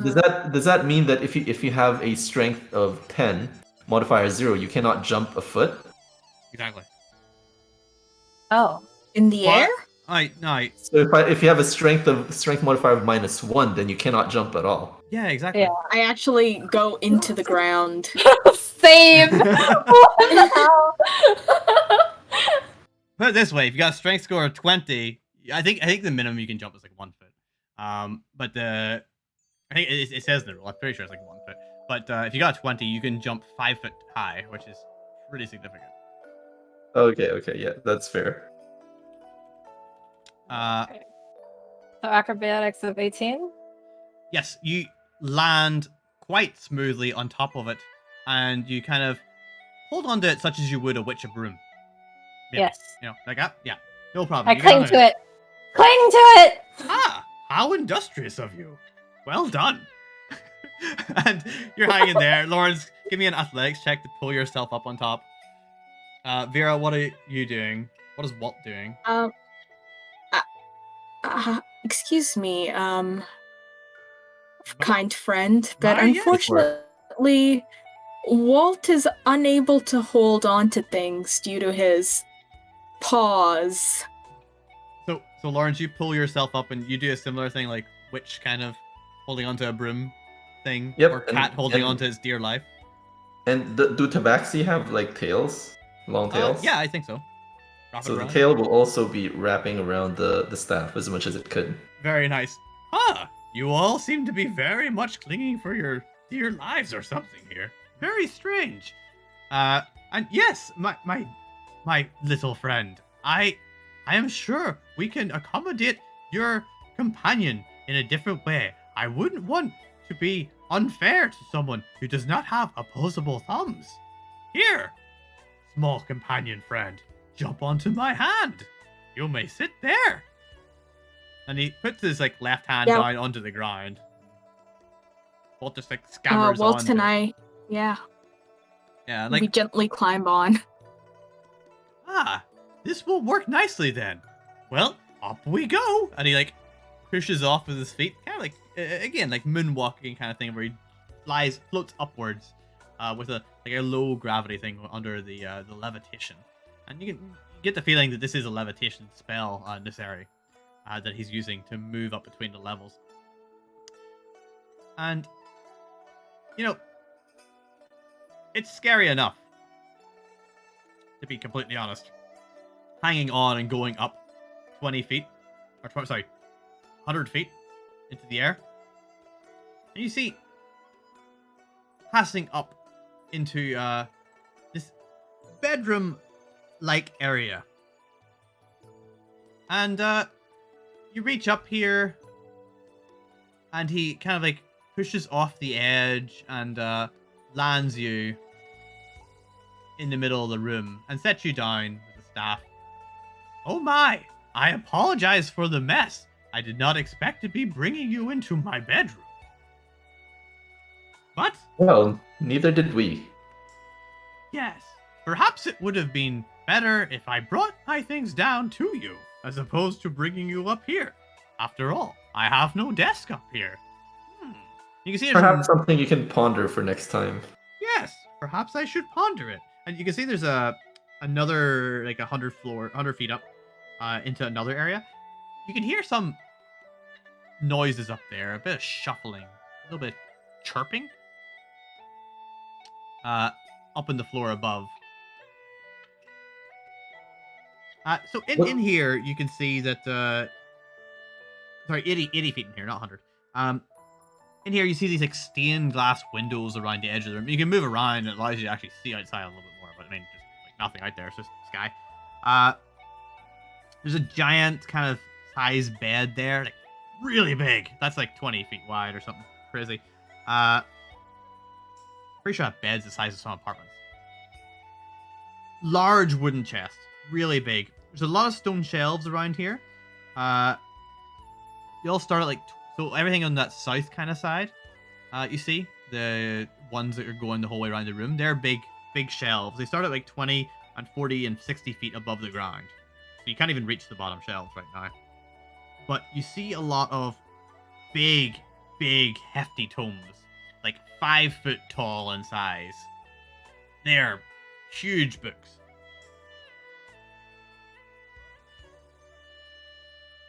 What a massive collection. Why, yes, I have written these all myself. It has taken many years. It is quite the hobby I have. But I take pride in my work. And I would love to have the opportunity to be able to read them one day. And he moves around a little bit around the room, and as he kind of like moves towards one of the shelves looking for a certain book, you see this massive orb in the corner of the room as well, directly opposite the bed. You can see it there. It kind of just like sits on a podium, about 10 feet off the ground. It's probably like 5 foot in diameter. It's big orb, and it has this like semi-transparent, like see-through thing. It looks almost like the ocean for a moment. Then it looks like clouds in the sky. Then it looks like sparks, smoke. And it seems to move around constantly. Well, I have many books here, but really, this is not what I brought you for. You see, there has been a great change that I wish to discuss with you about. And he moves across the room and sits in the corner of the bed. Just like, sits down. You hear this creaking noise as he sits.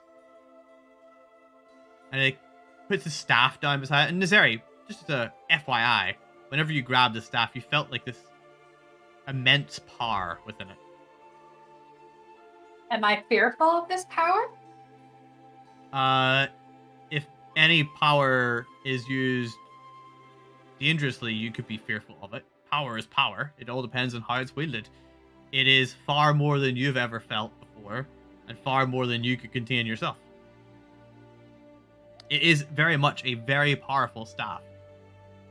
As in, do I sense any type of darkness in this power? Or is it you would just have to use magic to kind of define anything like that specifically. You don't feel anything like that when you immediately touch it. Okay. All you feel is that it's a powerful staff. Got it. I turn to my party and I kind of give them the the silent, be on your best behavior sort of look. I mean, like, I think one look at this guy and Lawrence would know that he doesn't want to mess with him. Just in case, reassuring it, driving it home. I'm so sorry. I have nowhere for you to sit. We can sit on the floor. If that is not too much of a bother for you. Otherwise, you can gather up onto the other end of my bed there. It will be awkward That to works turn, too. though, and talk to you. It will be sore on my old neck. Wouldn't maybe it be sore for you to look down at us on the floor? No, sometimes I have all my tomes scattered about the floor in order to better see the bigger picture. I have Okay. good eyesight. So is there a tomb currently on the floor that they can kind of like sit over? You know, just have their legs dangling over the cover? Wait, you want to have your legs dangling over the big hole? Cover of the book. No, over the tome. Oh. Yeah. I could use my books as a chair for you. That would be lovely. Thank you. Let me gather a few. Possibly ones I like the least. And he starts gathering a couple of books across the floor plate. Like, yes, this one. No, I have a strange compassion for this one. No. Where do you get supplies for your tomes, by the way? Oh, I have people purchase them for me. I'm not Where very from? well welcome in much towns, but some I am, and I talk to them myself. Who makes tomes this big? Oh, well, I have to get someone to make them for me. But it's generally just making a lot of paper, and I will bind them myself. You don't just bind them, right? You have to kind of make them stick around the edges. Yes, Unless they are large, massive sheets of paper. they are. Do you see this? And it's pretty much like architectural drawings, like size E drawings that he's using as paper. But thick paper. Where do you get do you make money somewhere? How do you pay for this paper? Oh, I sell my services as a scribe, or as I deliver research. I spread my knowledge. Universities I see. will trade. They'll trade me knowledge for paper at times and other things. Yes, there are many ways to make money. The currency that you small folk use for trade. Are you I by see. chance part of the Order of the Scribe? No, I do not know of this order. They are fine folk. Fine folk. I wish to meet them someday then. I always enjoy meeting fine folk. And he puts a few big tomes in the ground, and you see Are that these bound in leather or something? they're bound in wood, Oh, okay. Oh, But- interesting. Ooh. like really, really nice wood.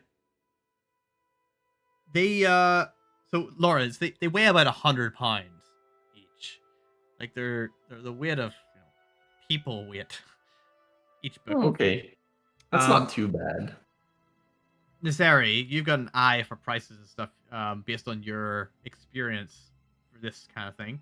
You can give me a insight check, or sorry, you can give me a. Let me think.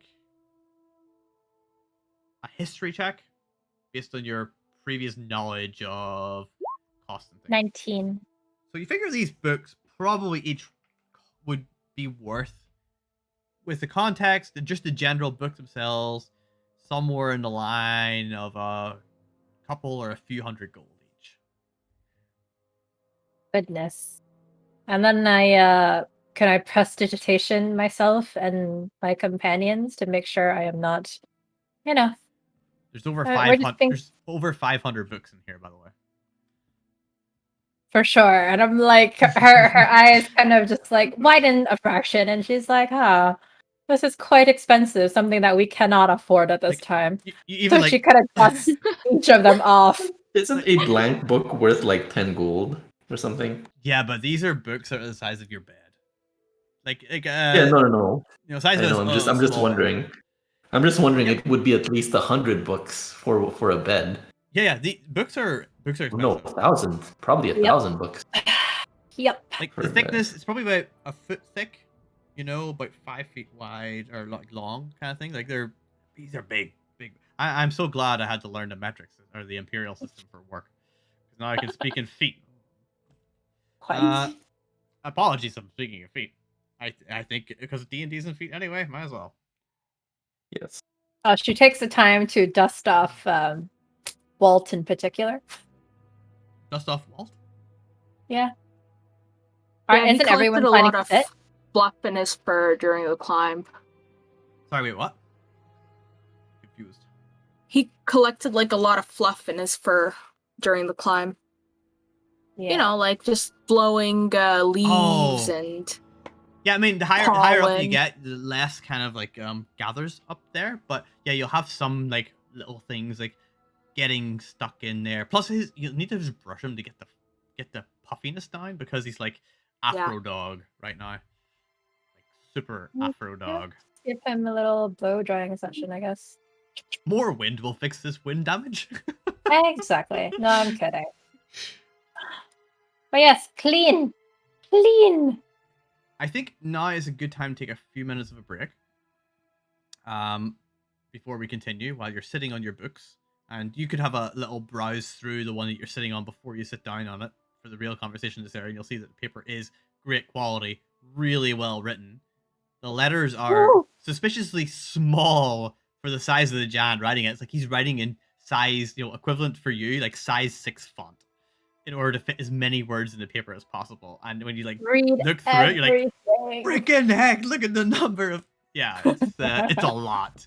500 or so books in here, and he spent a long time writing, and he's written them all. Quick scan! crazy. Quick scan! Memorize! Yeah, you'll not be able to Throw it in memorize your this journal. stuff. Like it's just like looking at a TV screen of writing on each page. It's crazy the amount.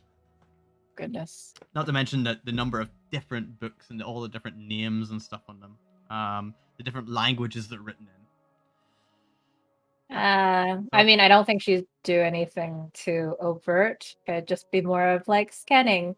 I'm clearly reading, but not reading, Yeah, I mean, you'll have to sit on. He's only giving you enough books to sit on, so if you want to pay attention, then you have to. He'll let you like open it and have a look at it. But if you're going to pay attention, you're not gonna be able to do both at the same time, because he's gonna be expecting you to sit down and listen, kind of thing, or whatever. Yes. Yes. What's the topic of the book that we're sitting on, and what language is it written in? Yes, so we'll have the break now, and that way I can make it up when I leave. Excellent. All right. I didn't think about doing that part. Right. Anyway, I'll be right back in like a couple minutes. All right. Break time, guys. BRB. All right. Now that Emenar is gone. Dun, Let's dun, plan how to steal dun. all these books. Exactly. Do you have like a secret like magic bag you can put these in? Unfortunately, I do not. However, we can come back to this. I don't think In the you'd want to do meantime, that. Remember, you or said you we don't want to get can on this giant's befriend bad him. side. Yes, so we befriend him and then use it as a public library. Yep, you can come here and make the trek each time you want to read something. Yep, that's what I'll do. Since I don't have a magic tower of my own, might as well borrow someone else's, you know? Yeah. And I'm sure he'll, like, you know, if we're friendly enough, he might have snacks for Walt, too.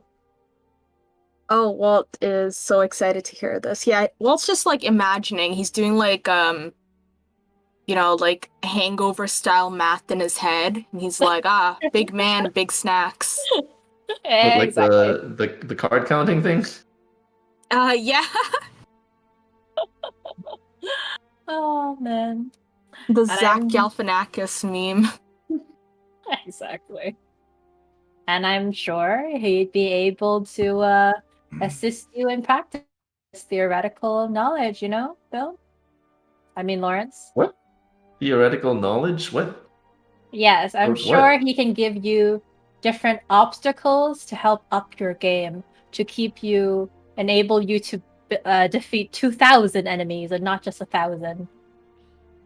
I have defeated over 2,000 enemies. You said 1,000! Stop upping your numbers! No, I've won over 1,000 battles. Each battle I Uh-huh. defeat at least 10 enemies. Uh-huh.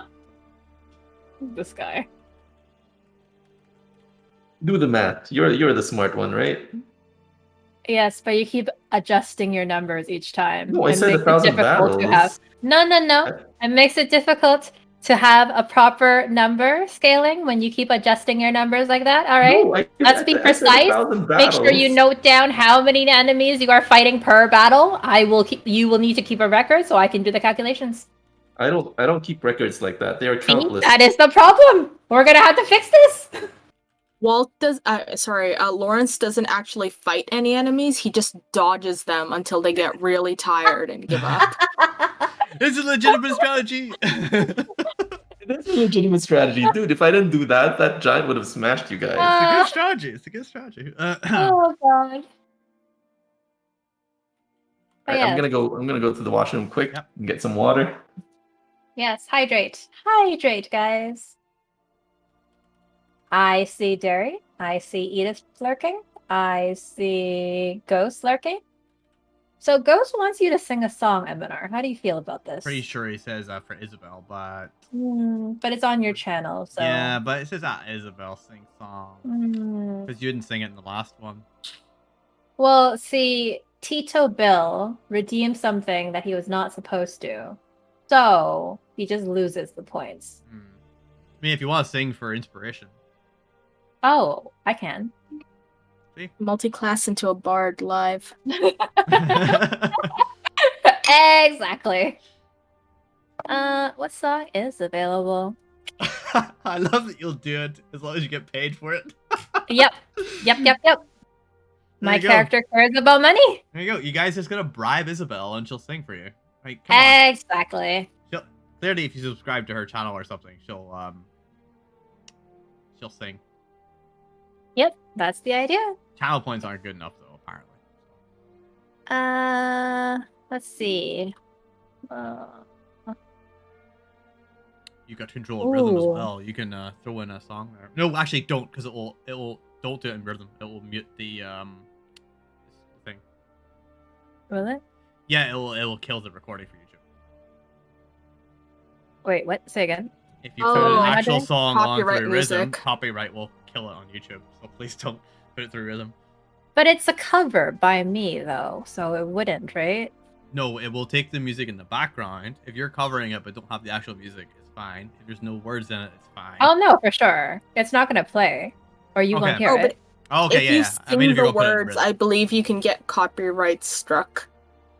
I don't think so. It's very particular in how it works. Like without words and all, I've been getting copyright strikes and stuff. I've been removing the things whenever it's non-lyrical music. because it picks up the actual background beats and stuff. That's why you get some, like the big one is like anime openings and things that people like. They have to change the tones and stuff, so you go through it. Because man, they are rough on that. True. You remember back in the day when people used to put up like full anime episodes on YouTube in 3 parts? People are doing it on Twitch these days still. I don't know how. Wow. But, yeah, I remember watching episodes of Bleach on YouTube with the weird borders and stuff. Yeah. That's where I watched Bleach online on YouTube. Nice. Yep. Eventually, then Crunchyroll came out, and I had access to it because there was no access to anime in the UK at all before Crunchyroll. Back in the day, it was sketchy websites and YouTube. Oh, yeah. That was it. Lots of sketch. That was the only way to get to stuff. It's a quiet village every day, like the one before. Little town full of little people looking up to say bonjour, bonjour, bonjour, bonjour, bonjour. There's a baker like the train, like always. I need to find one that actually has the lyrics up top. I can't go by memory. We should do one where we all sing all the bonjour bits and all the other parts at some point. Yes, That'll be great. Of a whole thing. that'd be That's gonna be like our channel trailer. I mean, if you want. Makes no sense as a trailer, but totally do it as a video. Oh, you can walking through the door. Oh right, yeah, we could totally do that actually. I really we need a 10-minute introduction thing between your thing and my thing. When we have my channel. when we have the minds, we can do the rewrite this song to make it Thorpe related. Ooh. Yes. Just use the melody, change the lyrics. I just need an instrumental behind it. We get a solid 5 minutes out of that. Anyway. I think that'd be fun, yeah. Yeah, that'd be a cool thing to try out. Anyways. You guys have Do I get inspiration? Yes, you get inspiration. Excellent. There you go. You can have some inspiration. Well done. And now I can tag Ghost being like, you missed it. You missed the song, Ghost. Yeah, Ghost, were you not here listening? I don't know. You teach me. What? For how to sing. Yes. I believe. Okay, so so you guys sitting on these books, you notice that some of the titles, the one that you're sitting on, Niserie, says zinc in its many uses. Lawrence, you're sitting on one that says the failures of the Senate of 6. Vera, you're sitting the failures of the Senate of 6. And Vera, you are sitting on one that says the blight and the time of woe. Ooh. All written in similar kind of handwriting. These seem to be in common, but you see, like on the spines of other books on the shelves, there are many other languages out there. So, as you sit, he sits on the edge of the bed. Well, where shall I start? From the beginning? I just realized the way this guy talks reminds me of Glenn Sturgis. Who? From what is Superstore. Oh, that's not at all what I was going for. I haven't watched Superstore though. It's just me. I have a couple of voices of semi-mashed together by accident that I'm using this one from, but anyways. From the beginning. Well, that could take a long time. But it's probably the best place to start. You see, back at the start, there were many giants. And that is, after all, what this story is all about. My people. I think you You must know something about my people. No, I don't think we do. Oh, I believe cloud giants are a mysterious bunch to us, unfortunately. Not much have been passed down. yes, that is perhaps a feeling on my people's part, as we do not usually mingle with others. I apologize on behalf of my people for keeping you in a state of ignorance. However, Well, you are entitled to your privacy, so yes, unfortunately, things are changing in the world right now.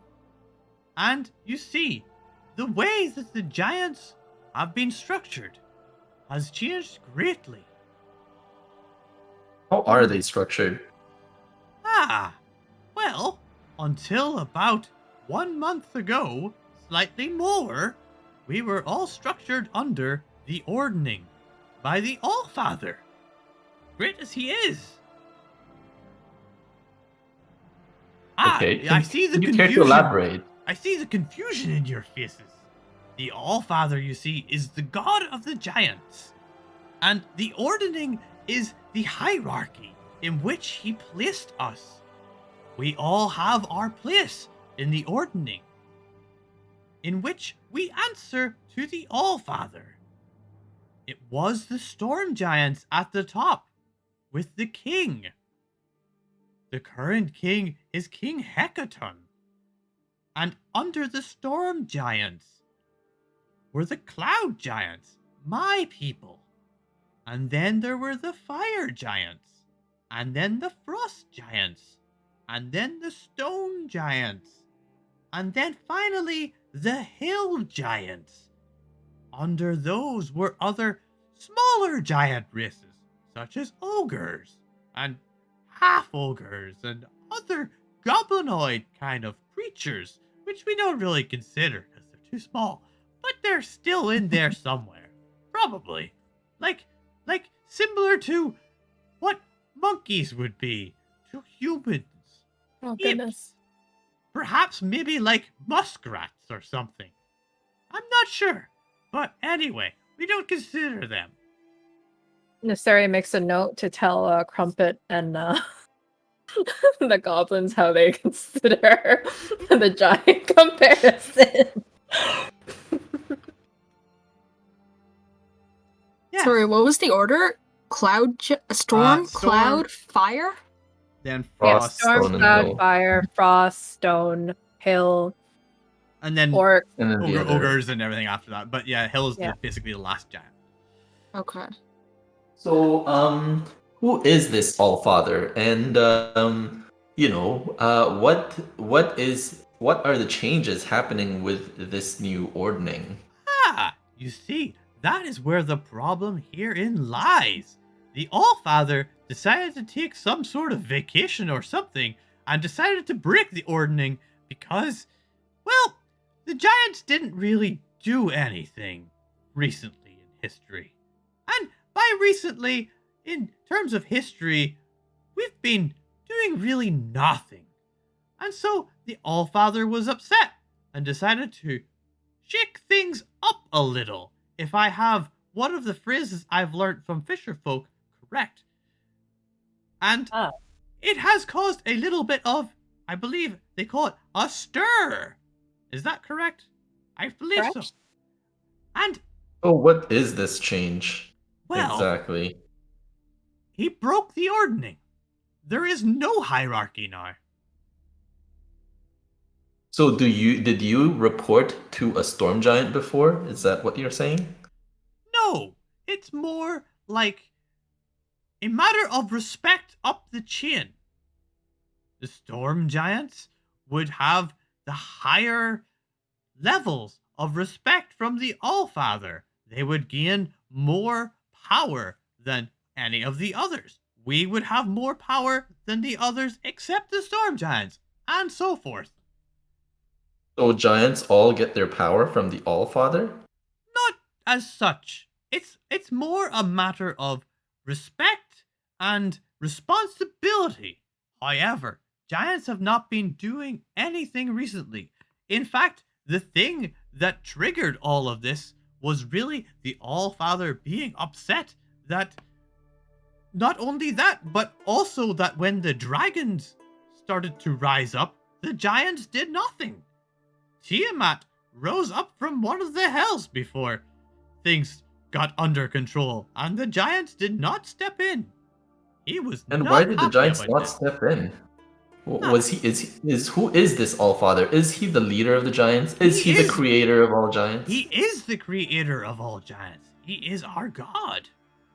So the fact that the giants did nothing, is it does the fault lie with the All-Father or the king?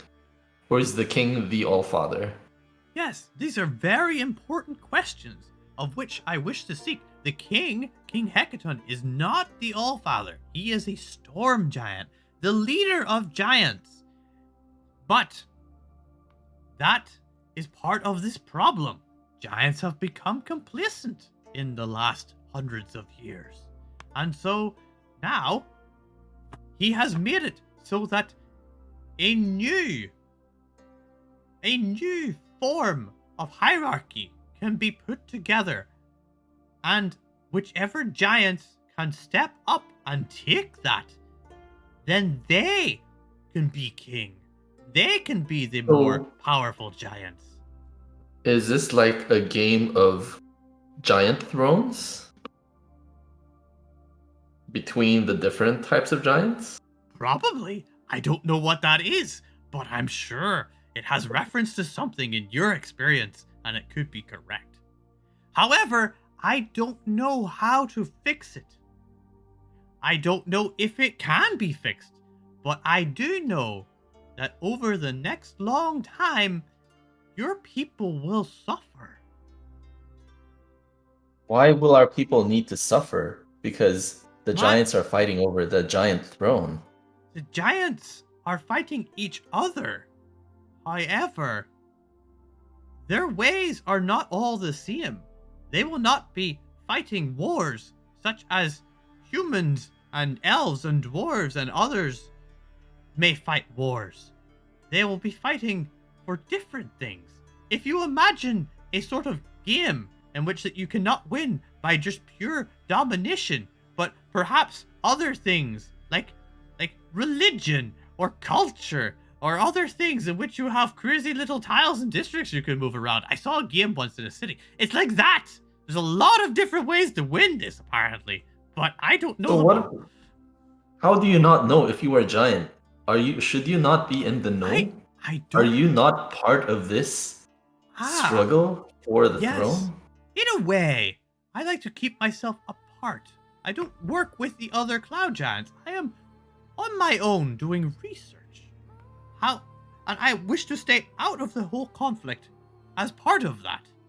I want to record what happens and not really provide anything that will upset the balance of that recorded history which is to come.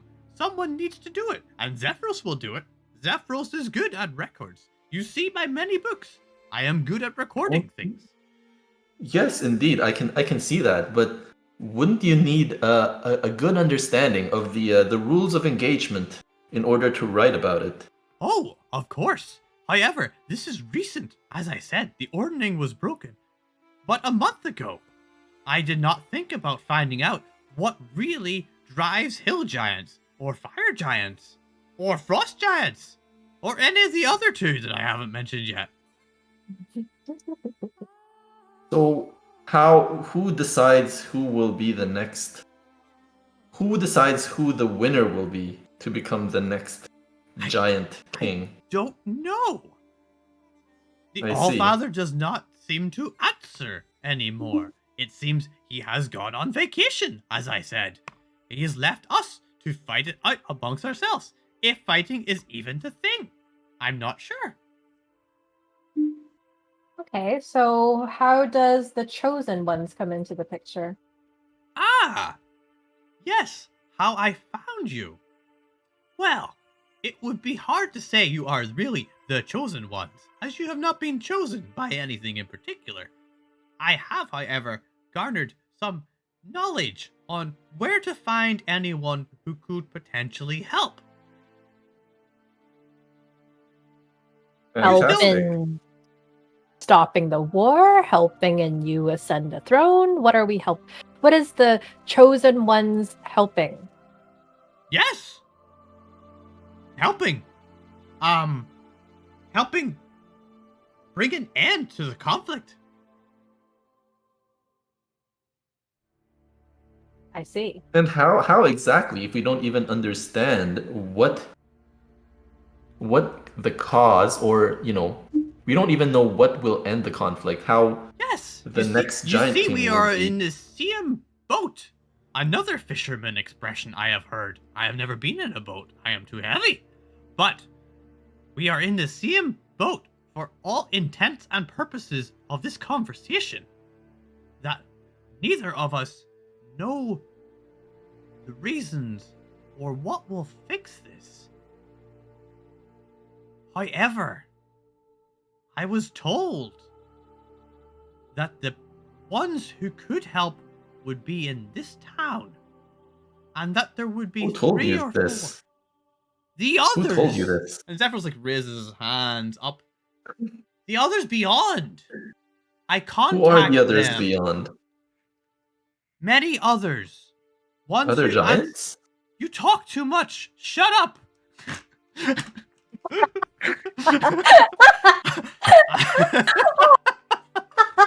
I am merely a simple man with a small brain, and I am trying to comprehend what's going on. I think not, dear Lawrence. Lawrence. You seem to be very clever, and you ask many questions, but you talk very fast for my people. It is hard to keep answering all the questions.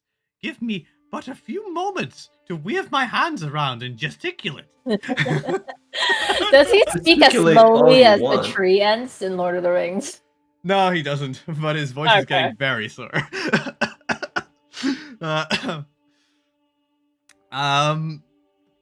No, but Giant's time does actually run.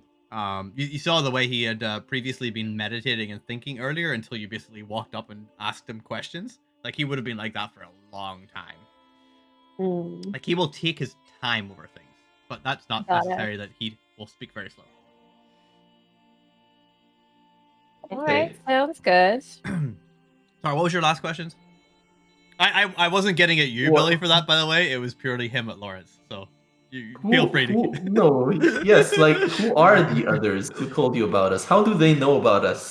Are they clairvoyants? Are they seers? It's something like that. There are entities beyond the realm of your vision, your sight, and ability to comprehend that no further into the future, the past, and other things, as they don't see time the same way we do. I commune with them. I contact them. I can ask them questions. Questions 5 I can ask in one day. They answer yes or no or maybe.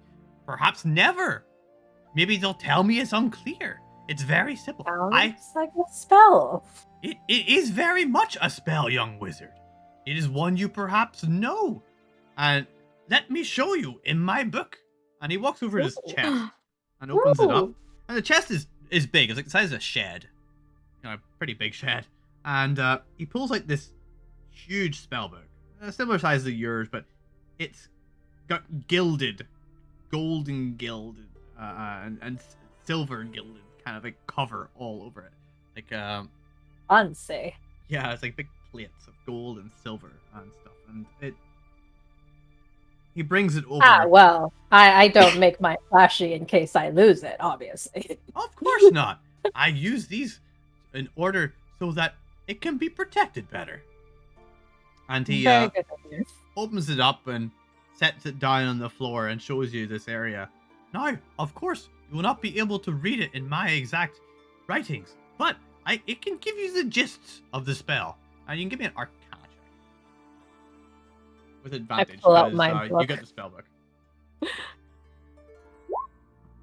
21. So this is a contact other planes spell he's showing you. It's a 5th level. Ah. Well, I indicate that I do not know this spell yet, but with some hard studying, I'm sure I will eventually know it. As you may understand, it is difficult to pinpoint anything with this. I had to, over a period of many weeks, ask those outside if people could help. If there's anyone who could help. And when I received a yes, I started asking, where are they?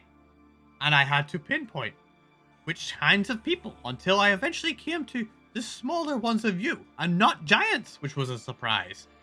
And then I thought, where would they be? They would be in cities. So I started naming cities and received a no every time until I came to maybe on all of the surrounding areas near here.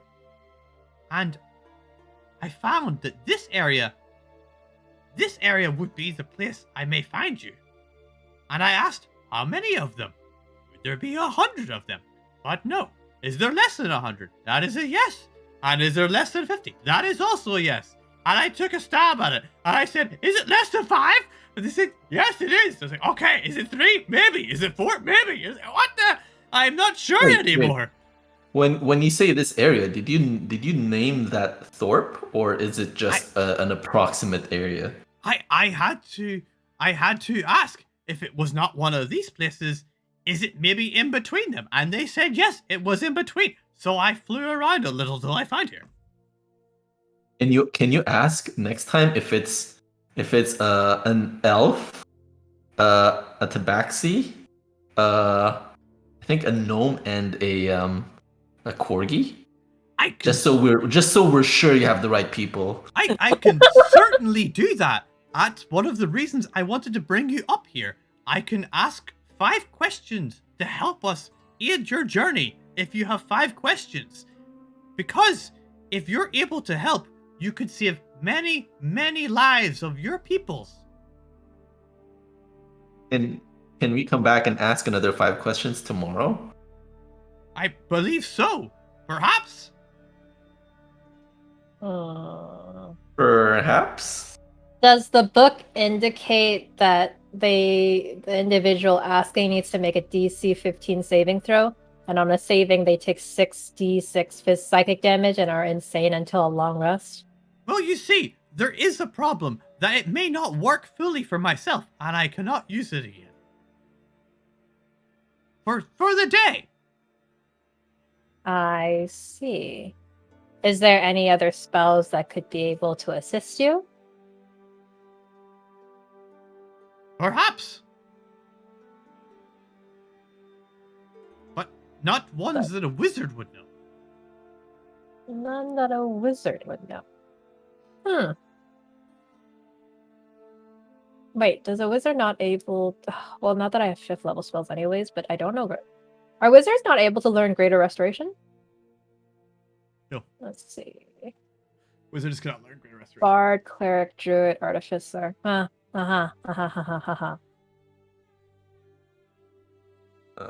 we're gonna need to kidnap... No. We're gonna have to kidnap a healer. Is my understanding here. No, we have a priest in the Thorpe. Yeah, but does he know Greater Restoration? Pretty I don't certain know. he doesn't. And ask. It's a higher level spell. Yeah.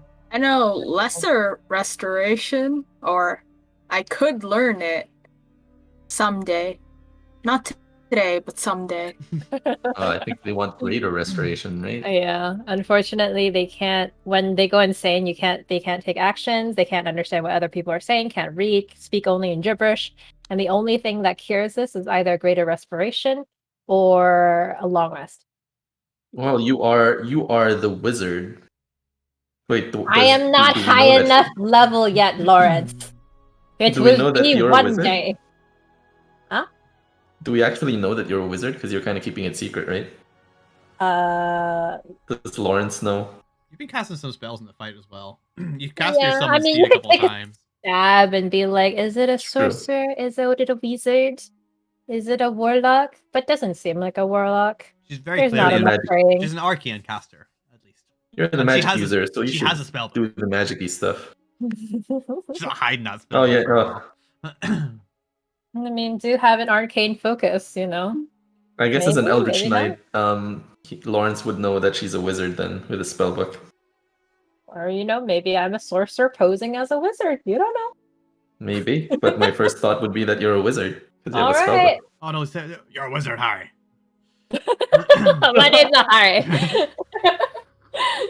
wrong person. Clearly mistaken. And he looks to Vera. You do not seem to ask the same questions these do. Perhaps you're wiser in your ways of staying quiet. I've always He's found definitely those who wiser. talk the most are least wise. Or they're not Yeah. asking the right questions. I have never claimed to be otherwise. Alright, you funny person. Alright. If you have What? 5 questions with an answer of yes or no, I can perhaps provide guidance from the other worlds, other realms. I think we will have to ponder what questions we would like to ask. Oh, Lawrence. Very well. I am okay with this. I can bring you back downstairs, and you can rest if you wish, or return back to your little, what is it exactly down there? It is a Thorpe. A thorpe. A strange word. Twice. Well, Well, you may go back down there yeah. if you wish also. However, if you wish to camp downstairs and ponder over it for a while, that is fine by me. I find mean, that I Niserie- ponder best while reading. Is there anything that we can read during this time as we ponder? Of course, I have many books. I would be glad to show you some of them. What are you interested in? In particular about economy and trade routes. Well, I would like to read about the history of the giants and the Allfather. Ah! Would you like to read also? He looks at Vera. Do you have any books on the High Forest and maybe curses? Curses. I have some books Oh, on curses in other forests. I did not realize you are into curses. And what Vera. about you? As he looks at Walt. What do you wish to read? Do you have books with a lot of drawings? Dog books. Books on dogs. I have one which I sketch, but it is not for people to read. You mean it is not for kids, or? Yes, exactly. Stay away from that. one. Oh. I think Walt would appreciate something to snack on. But do you by chance have food with you here? No, I don't believe I do. That What is- do you eat, by the way? That's a good point. I haven't eaten in days. Oh my gosh, Walt is not food. Please don't think of eating him. I completely forgot. No, he does not look like food. He looks very cute. I like the way he had that wind-blown fur. Like a puffer fish? I'm not sure what that is. He's fluffier than that. Walt gives him a little happy tail wag. Aw. In his head, he's thinking about how great it would be to be pet by someone so big. No one can ever reach the top of his head. But not get squished in the process, right? Oh, yeah. Well, he's only thinking about instant gratification. His strong suit is not pondering. I got it. Worst case scenario. Brilliant. That's brilliant. Well, He's then trying I his guess best while to we look calm. ponder and read, maybe you would like to grab some food as we take this time to collect ourselves. Yes. Perhaps we can stop off at somewhere and gather some food. Well, let us be on our way then. And he stands Wait, up is this a off the moving bed, castle? and he walks across to the large orb in the corner. Everybody hang on! And he like grabs the orb Wait. and just turns it. Wait. Now you Wait. feel this chunk like moving as everything kind of shifts to the side. You feel it's almost like being in an elevator, but the elevator is going sideways from it's like being in a subway car. All right, it begins moving, and you begin to travel. Ah, yes, I believe we can stop off at some nearby town and get some delicious venison. Yes, Oh, venison. Is that your diet? I'll eat anything. I tried venison once. It was delicious. You Oh. cook it or do you eat it raw? No, of course it is cooked. I don't know Oh, how to yes, cook. Kaka. You can cook, correct? Does anyone have proficiency in cooking? Nope. Can Vera? forage for food. We can roast them. Not in the sky, you can't. I could Just read catch a about bird straight out of the cooking. air. You know what? You could forage in food for like you can forage for like 10 people. Is that right? Like that's pretty much. Yeah. That's pretty much this guy on his own. Well, the rest of us just had refreshments. Well, you are beginning to move. Do I need to hold on to anything? Nope. Once it accelerates up to a point, it's just like moving in. It's just like a car. Oh, all right. You feel like a vibration of just the wind kind of buffeting against it, but everything is just flying, and you can look outside, and the clouds are like zipping past, and you can look down and see the land is moving. And Oh, you guys, remember, have never been in an airplane. This is like being in an airplane made out of bricks in a land where you've never been in an airplane. So imagine how that feels. I mean, how much faster does it feel? I mean, like, we wouldn't really feel the movement that much, right? No, Not it's- as much as we would Yeah. be. It's All moving. relative. It's moving about as fast as a horse kind of gallops. But even at that, you're high up in the air and moving. It was one thing to be high up in the air in a castle that's not moving, and you kind of forget until he moves the orb that you're high up in the air in a castle that's now moving. Because you forget that kind of stuff in the midst of conversations. When was the last time you remembered during this entire conversation? You were 1,000 feet up. Lawrence was thinking about it the We're whole time. 100 feet up. Hmm? Aren't we 100 feet up? The castle itself is 1,000 feet up. We're not just Oh. 100 feet up. How tall is the CN Tower? Sorry, it's a Or 1,000 steps. more than. 1,000 steps. Oh, yeah, okay, we're more than 1,000 feet up. Yeah, okay, that's worrying. Yeah, like it's high. It's high.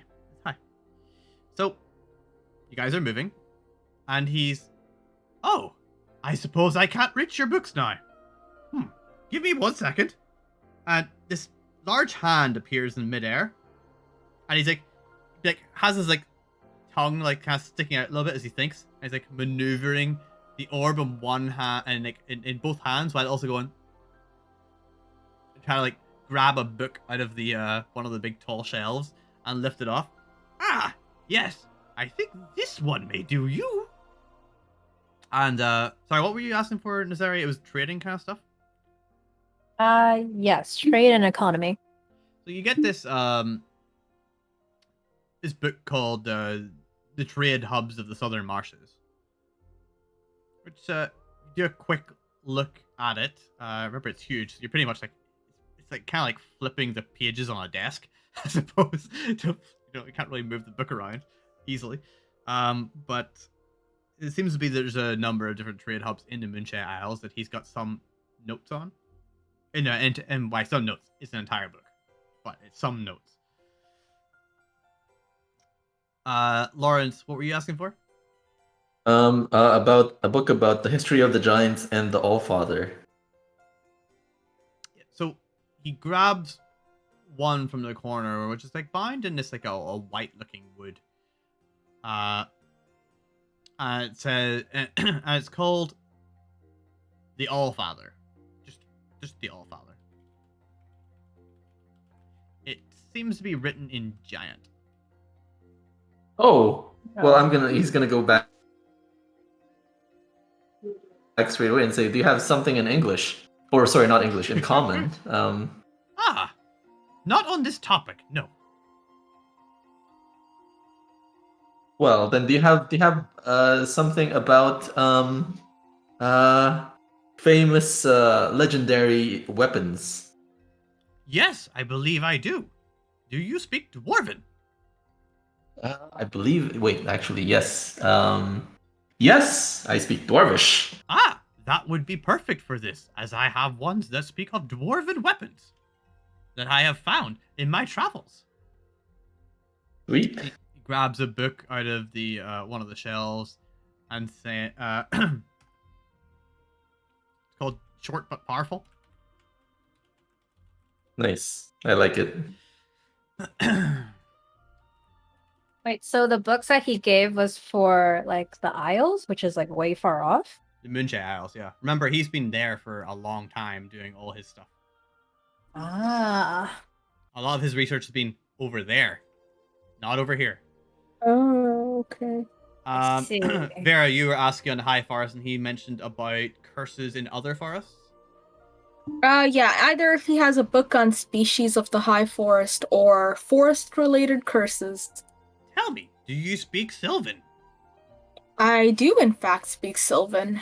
That would be perfect for here, because I have some books on Fae and their curses, if that would be of interest to you.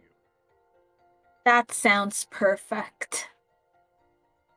So he just gives you How a many book languages do you speak? called Fae or Fear. I speak something like 6 languages right now. Will be more someday. No. Lawrence Oh. is asking. Zephyrus. Oh, how many languages to are there? reckon- I don't know. You tell me. Huh, I don't know either. But I speak them if I know them.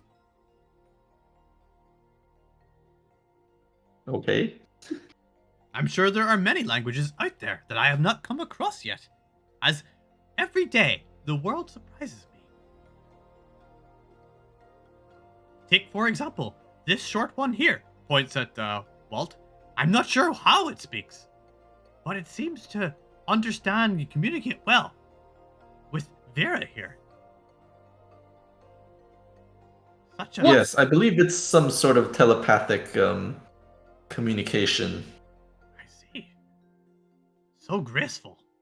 And he moves a hand down to pat Walt, and it stops like midway and pulls it back. So graceful. Walt immediately rolls over onto his belly and sort of just wiggles on the ground. And he goes, ah! Inviting. And he moves away from the orb for a moment, and everything just tilts. Which is not a thing that the castle's supposed to do, but it does, I guess. Walt rolls slightly with the tilt. Yeah, and the tilt is kind of towards the open hole, I guess. So oh no, Walt, everything no! starts rolling that way. Then you get into about 20-degree angle. You know, it's not great. You can hang on, but like everyone just like immediate surprise eyes. The books start to slide a bit, and he goes down to reach and pat Walt's belly while looking back at the orb. He goes, "Oh no, not again!" And then he puts an arm out and holds onto the orb and stabilizes it. And he's like reaching across the room right now. One arm on the orb, one arm towards Walt. Wow, that was close. That would have been very bad if the books fell on you. You would all be dead. Also, I'm not sure the griffin's like that. And he starts to scratch Walt's belly with his fingers very, very carefully. Walt has never been happier in his life. It it's a very What a good. satisfying belly rub. Yeah, it's a very good belly rub. Like there's no excess of force here. Like it seems that Zephryos, for all his eccentricity, is extremely careful in physical contact.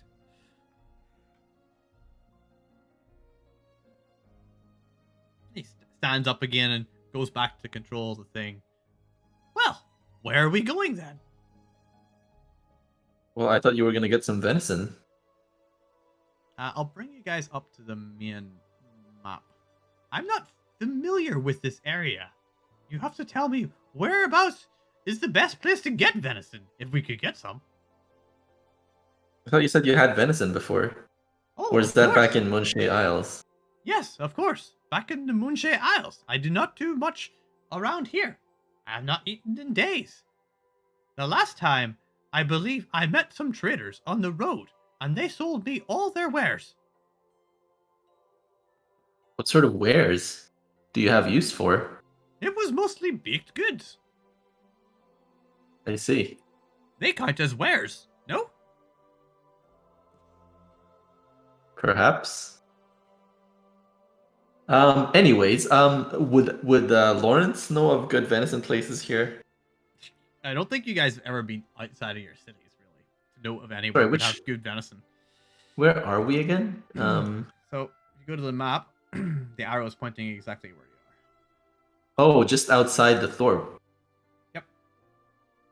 I mean, like, wouldn't Lawrence have gone to some of the nearby cities for work at some point? Or- Nearby, being all the way back at Loudwater, you probably would have been as far as Wampa. Lawrence has been to Waterdeep, so Well, that's right. You've been to Waterdeep. That's right, but no, that's nearby. Would Niserie have known of any cities that are known for venison? Mostly when it comes to trade that Give- she did back in Loudwater or like Give reading. me a history check. Yes, And Lawrence, you can do the same thing. Oh, well, I don't know shit. 10. history. Too much Vera, reading. on the other hand, knows exactly where you can find venison. Yeah, neither of you two know where you could find venison around here. Maybe you just haven't. Unfortunately, I'm also not familiar with these parts. Perhaps we can just drop by one of the bigger towns and you can look for some an inn or tavern that might sell some food. Ah, where would you prefer to go? I don't really have a preference. Please, these are not times for indecision. You must make a choice. Very well. Let's go to that Barge Right Inn. Ah, yes, Barge Right Inn. It sits on a hill. I passed it by at some point last week. It will take us Yes. approximately 2 days to get there. Oh, really? Right in. Where is this? It is right. It's. Oh, I see. I mean, it feels like there's no need for an invitation. So, I don't know. 2 days. That's too long. You know what? Let's forget about food. Let's just ponder what questions we would like to ask. Oh, but we're already on In our way. We left 10 Silence, minutes ago. silence and hunger. If we were Well, to go we better back go now, back because we would have wasted the 10 minutes. that's better than wasting 2 days. I can't. Vera, I do don't you want know to of any leave. places for good venison? I am rather hungry. Well, I mean, if you want good venison, you should go straight to the source. And we do happen to have some very large forests right next to us. Is venison cow or deer? Why am I getting confused Deer. with this? It's deer, okay. Cow is beef. Yeah, but it's the other one. What's the baby cow one? But it's like, Ox? No, baby cow. isn't venison like goat? Buffalo? No. No, venison is deer. Yeah. Okay. Yeah. That's what I Oh, it's thought. But here? what's the name of the baby cow? Oh, meat? veal. Veal. You're That's thinking what of I veal. I always Oh, get veal. confused between Oh. them. What idiot puts them both as V? You don't use V for any other words. Blame the French people. I do every day. I don't know what for, but I do every day. Right. Well, Isabel's half French, you know that, right? that's fine. I'll blame them. Still. I'm British. We have to blame the French. It's true. It's like a requirement. Fact.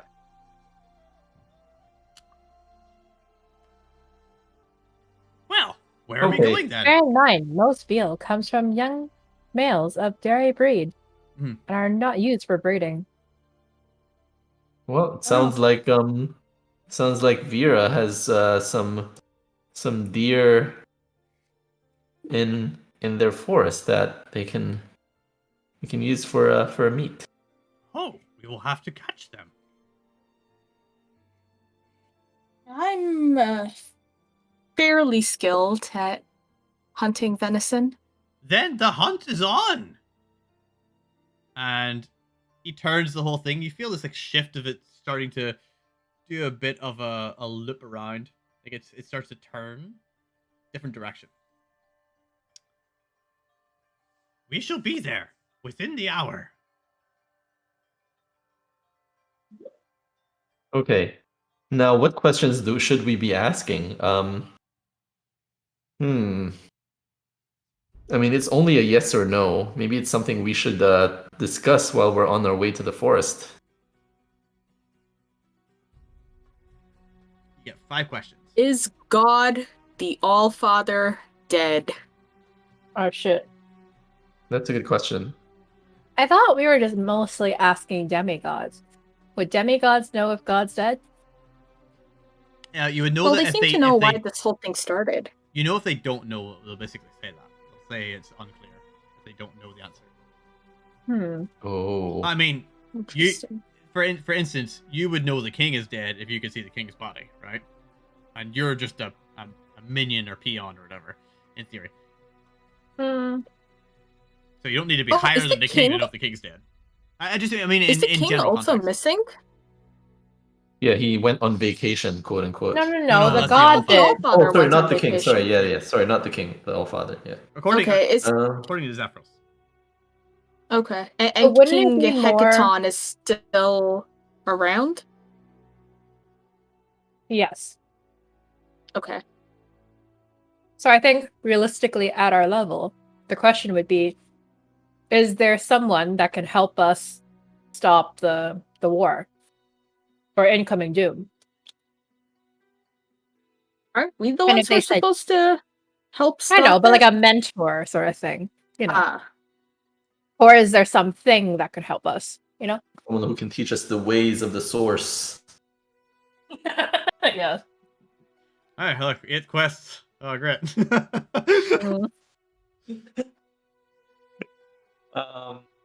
Yeah, I mean, I don't know what questions would be good to ask if they're just yes or no.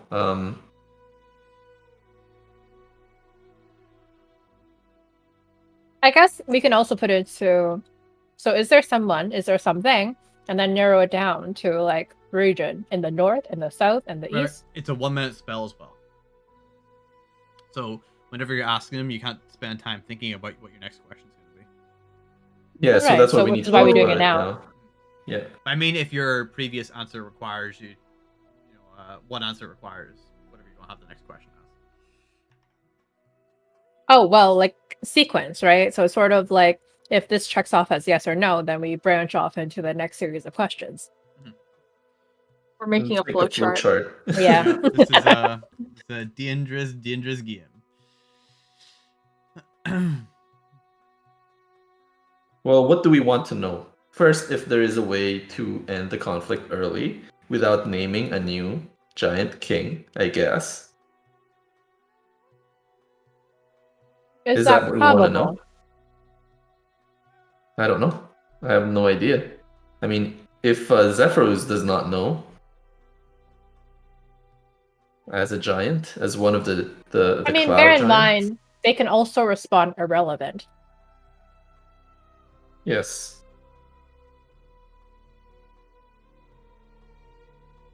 So I think the first question would be verifying: are we the individuals?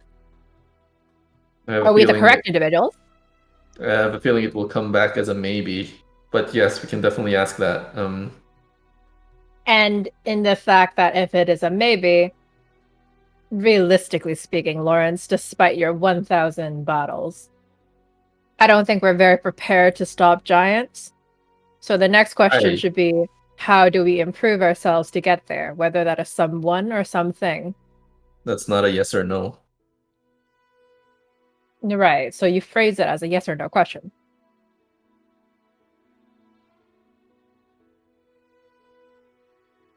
Okay. And then from there, figure out where we have to go in order to accomplish this.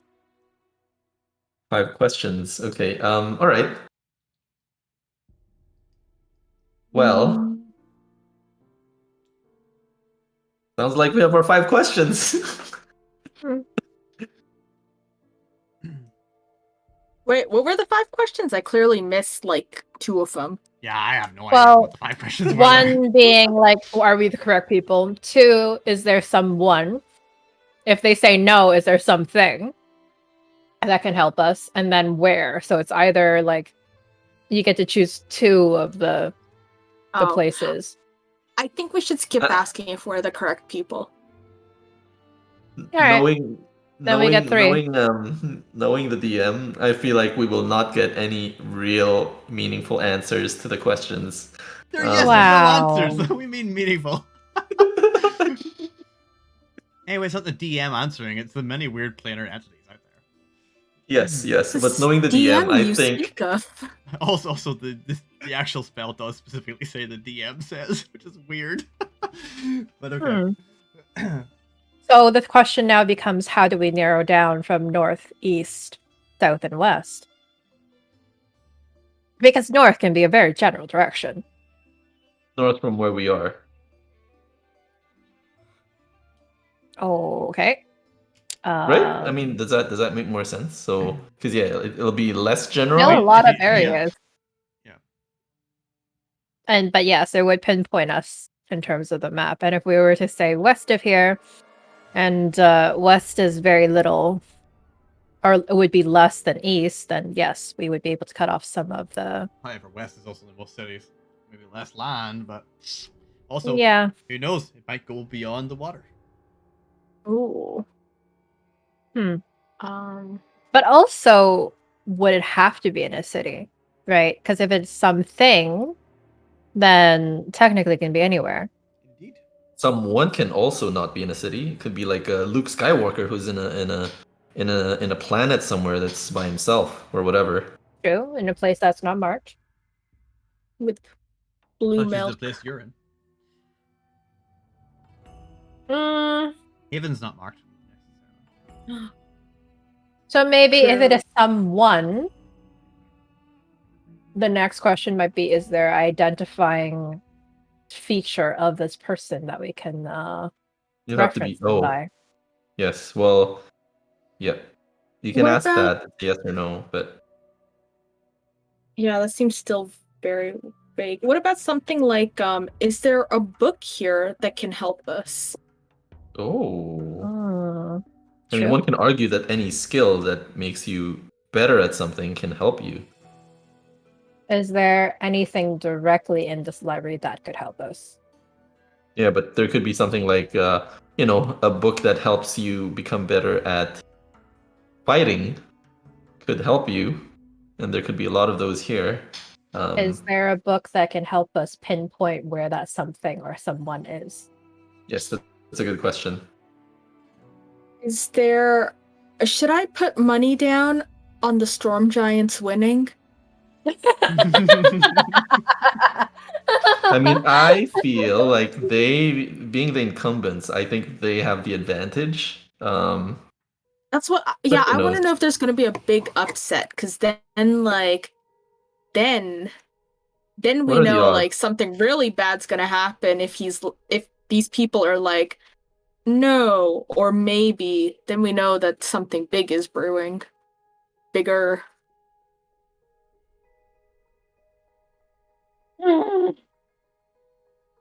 Okay. Um, So do we have our questions? I guess so. I guess so. Yeah. All right, let's do it. Niserie, since you're the most well spoken. As you have been like talking and all, you hear, "Ah, we've arrived. We are now above the high forest." All right. Well, you got things to eat. I will be reading. Okay, I guess we do the communing over dinner. I wander over with Walt and I say, could you please take us down there? And we're high enough that I can see the high forest, and I point to a nice area where I have an inkling there are deers and it's far away from trouble. Of course, let us go. Hop onto my hand. Oh yeah, Walt and I are very used to this. We just waddle over. Now, this will get very fast, very quickly as he jumps. Ooh. At this point, like he's taking you downstairs slowly with levitation. He walks out into the cloud, then he says that and jumps. And you feel this rushing wind. Ah! And then a sudden slowness See again? as he slows down the last like 50 feet. And he's got his hand covering you, top and bottom, so you don't fly away, like with the sudden no gravity of the 1,000-foot drop. But you both slow down with the magic taking effect, and slowly come to rest on the ground. And like he has big crunching noise as he basically stands down on a tree trunk, and lets you onto the ground to disappear into the forest. Walt loved it. That was like the best ride ever. What was your thoughts of the ride? It was very, very scary. But Walt will never ever get close to flying in his life. He is but a simple dog without wings. Until I can summon a dog with wings. Oh yeah. Won't be him though. Would be a different dog. Oh, who knows? Won't grow wings. Who knows what his true form is? Who He knows? What will is go Walt? into Not even a his final cocoon form. for 28 days. Or maybe I'll learn a spell that can enable him to fly. You never know. All these future possibilities for Walt. But meanwhile, I kind of gesture at Walt and we go into our our little hunting mode. He starts sniffing the ground, looking for a trail.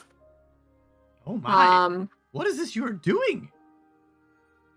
It's called tracking. He's quite loud as well in the forest. You hear Oh, birds stir and fly well, off. he's very tall as well. I assume he's much taller than the trees. He's like leaning down underneath the branches of the trees to look at you. It's like BFG kind of style, like looking into the houses kind of thing.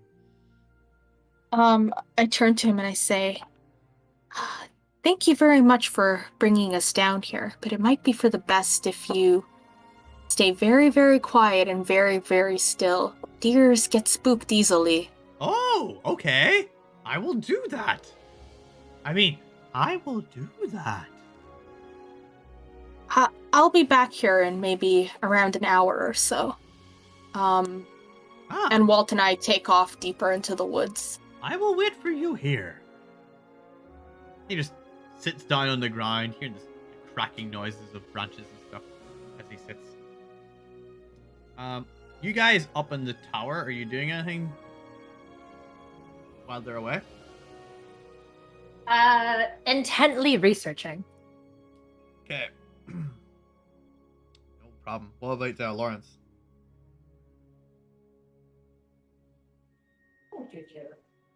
Lawrence? Oh, he vanished. Okay. So Vera. Oh, he's mostly reconnecting. I have no idea what happened to Bill's thing, but all right. Vera, you vanish off into the forest. You're looking for deer. Is that right? Yep. it's a pretty dense area of the forest. Not many, people don't really come here. Your own people don't even come in this area very often. It's wild, but you do quite quickly spot a few deer in a clearing. It's not a big clearing, but there are a number of thick bushes, some thorns around, and a small stream. Very, very small stream, like a foot wide, kind of just like trickling down through rock. And they seem to be going over and drinking. Okay, I make sure I'm nicely hidden. Some good old sharpshooter stuff. I gesture at Walt and he like plops to the ground, also laying flat. And I knock up an arrow on my bow and I aim right at the deer. Alright. Give me an attack roll. Okay, let's hope we eat tonight. Attack. Wait. Give me one moment. What if I hunter's mark the deer? Yeah. So I can follow it. I mean, you can attack it first, then hunter's mark if it doesn't work. You'll probably kill the deer with one. Yeah, that's what I'm thinking. Oh, well, I was thinking, like, yeah, if I miss it, it'll start to run, but if I hunter's mark it, I can track it. Yep. Okay, yeah, you can also shoot twice. It's not the worst. The first one will be an true, I advantage can 'cause shoot twice. You'll be sneaking, I assume. Oh, yes, so then I would also like to... Well, no point in sharpshooting it, it's a deer. Okay, yeah, I'm sneaky. We fire, and we're, like, quite a distance away, so it can't see us. So, attack... 19. 27. Oh, advantage, 27. Yeah, no problem. You strike that deer down. You've got another shot. There's 3 in the clearing here if you want to try out another one. You do know the giant will probably eat a lot. Yes, let's take on another deer. So 1 whole deer for him and then 1 for the rest of us. Okay. 21. Yeah, no problem. Strike down that deer as well. And you have 2 deer corpses. The other one jumps away. Are you want the hunter's mark it, or are you just going to let it go? Let it go. I think 2 deer is sufficient for us. Alright. How are you going to get back? Will the How you gonna get giant them back? be full with just one? Well, I take some of the rope and I use it to sort of tie up the deer. Actually, no, you know what? I gesture at Walt and I tell him, go find our friend and bring him back here. Okay. The full deer for the giant, probably enough. Yeah, well, we can't eat a full deer anyway, like, between the 4 of us, like, a full deer is still a lot of food for the 4 of us, so he could have a 1.5 deer, probably. Like, they're big, muscly creatures. So, Walt disappears off, arrives back to, Zephryos. Like, oh, my friend! How are you? Where is Vera? Walt sort of, like, wiggles at him, and then, like, turns around and looks back at him and starts, like, gently walking away. Almost like, come, follow me. What's that, boy? Vera's in trouble. Walt shakes his head. No. She's stuck in a well? Lead on! No. We must go, Walt! Walt sort of walks very slowly to show it's casual. You know, it's not a huge urgency. Well, Sort of like prances along gently. Let me roll a nice little insight check for Zephryos here. Walt's very, He's not very persuasive. He's not... Yeah, Zephryos isn't stupid, but he is easily confused for various reasons. Oh, Which is you he may have- insane already? Which you may have noticed at this point. He's pretty insightful, apparently. So, oh, sorry, I rolled it there. Yeah, he understands. He understands Walt the next time. You're like, oh, you just want me to follow you. Well then we must go. Yep, Walt nods happily, wags his tail, and he takes off. He matches Zephyr's pace, because he's fast. Yeah, Zephyrus and he actually tries guides to him. match Walt's pace, so there's a weird Oh. dance of who goes slower for a little while until Zephyrus doesn't know the way for one. Yeah. Well, Walt kind of goes as fast as he can without, it causing Zephyrus to do a lot of damage to the forest. Ah, yes, because if he goes as fast as he can, then Zephyrus will be able to keep up no problem, but there'll be a lot of crunching and stuff. So Yeah. Walt moves a little bit slower until the crunching is less lots, and get a nice, even, oh man, this is the best we can do kind of situation, and makes his way towards you, and sees you in the clearing, and you're currently cleaning up the deer. Yeah. Just trussing it, getting rid of the antlers, Yep. cutting down on some of the extra weight. Oh my! What is this then? Well, this is venison in its natural raw form. I've never seen it in this form. Very interesting. Okay Yes, then. Shall we these take... creatures are called deer. Ah, yes. I always thought venison was from cows for some reason. Oh, I think you're thinking of veal. Ah, what crazy person puts V's in the front of everything? Well, Who knows? we should go back up to my tower. Yeah, Walt helps drag the deer carcasses onto his palm, Yep.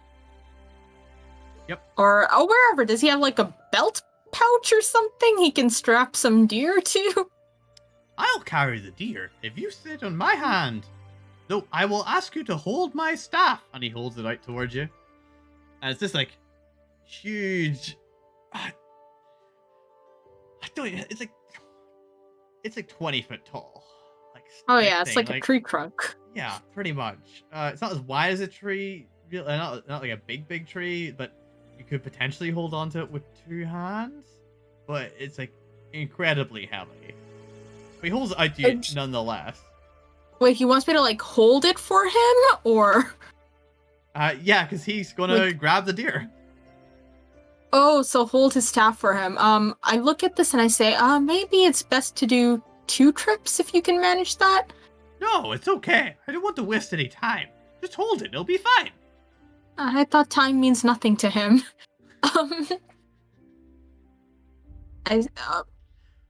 So I hug the staff? Where does Walt go? Walt's going on the hand. You're going on Walt. Oh. You're gonna hold the staff. I assume. Oh, hold the staff up for him. So I kind of show that, well, as you can see, I am only a mere 3 feet tall, and your staff is, almost, 6 times my size. Worry not. The mathematics will solve itself. Is there something you can do to make your staff lighter? Just hold it. I'll grab the deer. Quickly, we have little time. I am hungry. Okay. I walk up to the staff and I hold it. Yeah, and as you grab the staff, it shrinks all the way down to your size. Oh, well, this is convenient. Ah, and rather surprising. All right. So he did not know his staff can do this. Okay. As I said, the mathematics would solve itself. I knew that something would happen. I just did not know what. See, You must most be a perplexing. powerful wizard. I'm just a simple hunter-gatherer sort of person. That's probably it also. Anyway, I'll grab these deer. Then we shall make our way up. I'm sorry, I get a little strange when I get hungry. He basically piles one of the deer on top of the other deer and grabs them both in one hand. If only I had a giant-sized Snicker to offer him. You hop, you and Walt get on the other hand, and he flies up into the air. This time, not levitation. Ooh, like he jumps, or? He uses the fly spell this time, so he flies okay. pretty fast. Lawrence, you vanished whenever I asked. Did you want to do anything while you were up there in the tower on your own with Niserie? Oh yeah, sorry, I disconnected. My computer crashed. Yeah, I would just be reading about weapons and see if there's anything. Lawrence being interested in weapons, being having some blacksmithing experience. Hmm. He would just want to see which ones are kind of interesting and which ones are kind of close to where Haven is. The weapons and stuff? Yeah. Oh, these are all in the Moonshade Isles. Oh, okay. You know, Well, where he was doing his research on artifacts Oh. in the Moonshade Oh, Isles. right. Oh, I guess he'll just he'll just read about them for relaxation. But that's the first thing you do. In that hour, you skim through it all, trying to find something local. And it's like, this is all in the Moonshade Isles. Is there Damn it. something there about how to craft certain special dwarven weapons, or any tricks, like even in the process that he can share with his family? It'll take you that long just to find out that much. Because these are huge books, remember, right? Turning the pages takes time on its own. Never mind skimming through them. Like, you're basically sitting on top of the page, reading down it, turning it over, finding the next ones, turning multiple pages. So it'll take you like the guts of an hour just to find out that, oh wow, these are all to do with the Moonshade Isles when it's mentioned. And Niserie, you were looking at trading stuff during this time as well. And similar things, it's certain areas around the Moonshade Isles, especially in swamp areas, and a lot of the trading takes place on boats in here. What is it you're specifically looking for? Niserie? Hello? Sorry, I was muted. Just I guess connecting routes to, because it was closer to the west side, which is where the Isles are. So anything that connects to maybe Waterdeep or the coastal kind of cities that can help branch out the trade routes. And also maybe like the languages, any customs that they might have, their current economic status, anything that she can relatively pick up. So the book seems to focus mostly on small trade routes between towns that will that basically use small canoe or small boat things on rivers. Does it mention anything about the best sailors for it, or if there's services to kind of like That kind of detail will take a fair bit more time. I see. What you kind of figure out in the first hour is that it seems to do with all small towns within the Moonshade Isles, and it's all like canal type trade. Not actually canals, but small riverboat type stuff. Okay, so what kind of resources are they trading? Like, what do they find? Again, haven't got time to go into that because of the size of the books, it physically takes time, right? So 1 hour is not very much time. Okay. But you do your as a researcher, you look through everything first to basically index, figure out what is there before you go in depth into stuff. Right. Because you don't want to waste your time in a book that's going to be useless to you. True. In this time, you hear the clunking noise of the sandals hitting the stone floor down below. Like, we're home, and we have venison, which is not cow, after all, apparently. So, let me just does anyone cook? I mean, not really. Apart from like putting it on top of a fire. That's how we usually do things. Yeah, that's probably the extent of Vera's knowledge as well. Oh, I can do that for you. Yeah, Great. they cookbooks here. No, I don't know anything about cooking. Therefore, I have not written anything about cooking. Very interesting. All right. Yes. Okay. Does this book contain anything about dwarven forging or smithing techniques? Or do you have any books of that sort? No. Unfortunately, I have nothing on how to actually craft any of those weapons, as I have found the artifacts. But just like forging techniques. Not on anything specific, just... I think I have some basic smithing techniques. No advanced course or something like that? Advanced textbook? Not really, no. I more deal with artifact things. I learned some basic information in order to find out how the basic structures of things are crafted. But Oh, I see. You just learned enough to be dangerous. Nice. of course, let me put this deer in the corner while I fireball it. Sounds like a great idea. I joke. In fact, I'm going to summon small fire elementals in order to cook it for us. Oh, Well, if you've got a hammer, you know. If they're made of fire, I assume they know how to cook. I have not asked them before. Give me a few moments to summon these creatures. Are they gonna be Vera friendly? says, maybe that's not necessary. I'm sure, and Niserie, do you have any spells that can conjure a small fire? Give me a second. But that Give would me a second. require us to know how to cook. No, I know how to cook over a fire. I know how to cook venison. I could firebolt if we set up. You don't have a like fire. create bonfire or something? Can we just manually create a fire without magic? Is there a way to do that No, here? that is way too difficult for life, and I don't think anyone is patient enough. But yes, firebolt can be a creature or object within range. So Can you Big choose range, though. how burnt it becomes? well, realistically speaking, I think we're gonna need a good bonfire going, so I think that should be fine.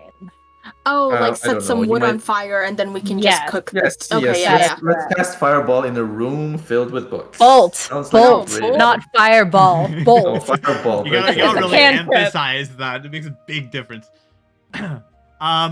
He is currently sitting on the floor and casting a spell. Wait, hello? Yeah, Oh, hello? you cut off. Oh no, I heard everything you said. I'm saying he is currently sitting on a floor casting a spell. Wait. I immediately walk up to him, wave my hands, and I say, Zephryos, do you happen to have some spare wood around that we could use instead to make No. a small fire? No? But you have all these lovely books bound with wood. I assume you keep some around. No, I have no books that need bound right now. You have some blank paper. I have some blank paper. Okay, so what we're gonna do in order to maximize your experience of good food is we fear that fire elementals might end up burning your meal. Only So the we're big going- little ones. And your Wait. books. Little ones will still potentially burn them. But So in order to, I can just banish them maximize away. but then the food will be burnt before you even banish them. But I'm doing You it see. downstairs. The books are upstairs. Oh, in that case. The food will still be ruined, inedible. Oh, but no one knows how to cook anyway. No. We know how to cook. Oh, We know how to cook venison. Don't worry Oh. about it. okay. We just That's need different. enough materials to keep a good fire going for it to cook. And we gather wood from down below in the forest. Would you be able to go down there and maybe bring back some branches? Of course. I mean, I there will was go that tree down. that you stepped on. Oh, wait, I mean, like, he doesn't know that. Sorry. I will Lawrence be doesn't back know that. in a few moments. And he walks out and jumps down. In the meantime, you still have the staff apparently, Vera. Oh no. Why do you have a staff? It is It is Uh, significantly smaller than you last saw it, but it's obviously the same staff. It's Oh, very he distinct. asked me to hold on to it for him. Well, I guess I have a staff now. I would I hope he doesn't need it. handle that very carefully. You guys are, by the way, 100 feet up. What's Looking down the the worst that hole. could happen? All right, more meeting. That's what I did. Okay. Thanks Ghost for the drinks. We got good drinks. He comes back up with a big bundle of wood. Ooh, exciting! Yeah, and Sarah and I get started on kindling a fire. And, I assume you do this outside on the cloud. Does he have like a fire pit? It sounded like he said he has a fireplace, right? He does not. Oh, okay. Never mind. I don't know how fire does on clouds. Not to mention, it's quite windy out there. Yeah. Can we make a rough pit downstairs where he intended to set up the fire elementals? You can place it on the stone floor. I could perhaps force a way of the air to draft outside. Oh, Sure. yes. Sounds good. That way, we will not all die of smoke inhalation. Yes. I Make sure you have enough will- CFM there. The mathematics will solve itself. I feel like you just decided to do that so you don't have to do any more calculations. Hmm. We're basically in one big chimney if you think about it. Yeah. I mean, that if all the smoke goes up into the hat, Ah. then what? Right? Then we will float further up, Oh, like hot air like balloon? an air balloon, yeah. Or the hat will catch fire. Who knows? Or that, yes. Only there was someone here that knew how ventilation worked. I know, right? Oh well. The mathematics will solve itself. Which is so my new saying from Oh, now dear. on. You should use that at work. You should use that at work. Yeah. During client meetings. That exact Is this voice. feasible? Yeah. Is this feasible? The mathematics will solve itself. What did you say, Mark? Is there enough space in this corridor for all your services? The mathematics will solve itself. Yeah, exactly. Done. Right. Anyway, you get a good fire going.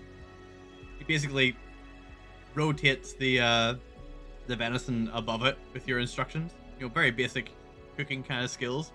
And you do get yourself some good seared venison. Some parts are a bit more burnt than others, but depending on how kind of rare you like it, you can find parts that are more rare or less rare on it because it's not very well evenly done. Mm-hmm. But Yeah, we start cutting up the meat once it's done cooking. I offer a whole venison to Zephryos, and I say, watch the bones. But otherwise, all the meat is edible. difficult And, to watch while I maybe- eat them. You hear this crunching noise? Oh dear. Oh, okay. I guess it's It's a little chewy. That is Yes. venison for you. it's tough game meat. But you're right in the bones. Picks them out of his teeth and like just tosses them on the ground. He hears like the clinking noise of bones hitting the stone. Yeah, I dole out portions for like Lawrence, Niserie, Walt, and myself as well. And then I give him any of the extras if he looks still hungry. You guys are well fed by the end of it. And well, now that we've done all that, have you had a chance to review your questions? Yes, we have discussed it at length. And Niserie has all the questions. Oh, Vera, please, would you mind loaning me back my staff? Oh yes. Here you go. I don't want it to explode on me. Oh, yes. Do not break it over your knee. It will explode. Let's avoid that. I sort of gently place it in his hand, and I get ready to jump back quickly as it worry not. expands. It is not. You see it as like a small toothpick in his hand, almost. It's not very well delicate, and it just then expands into like full hands. Like it seems to do strange things at times, though. All right, well, we're ready for this. Well, back upstairs with you and, or well, actually, you all came downstairs for this. I assume he brought you down. Actually, down here's fine. You know what? Let's stay here. Let's sit in a nice circle, and I will commune with the things and ask the questions. You just tell me the questions, and I'll ask them, and I'll respond back with the answer. How does that sound? Sure, sounds good. Okay then. Let us do this. He begins to cast the spell. So the first question we would like to ask Wait, does Let's hope he It takes a casts minute. it. Give me a minute.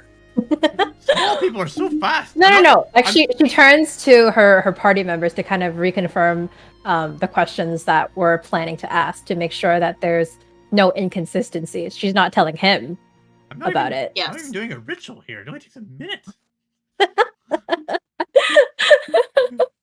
But small people speak fast. You complained about it earlier. So he's like, all right, we are ready. Ask. All right. So the very first question is there something that can help us in stopping this war? Something or someone? No, something first, because then it's like it's not a true yes and no. You kind of have to pick something or someone. Okay. Maybe. Is there someone that would be able to assist in helping this war in the form of a mentor?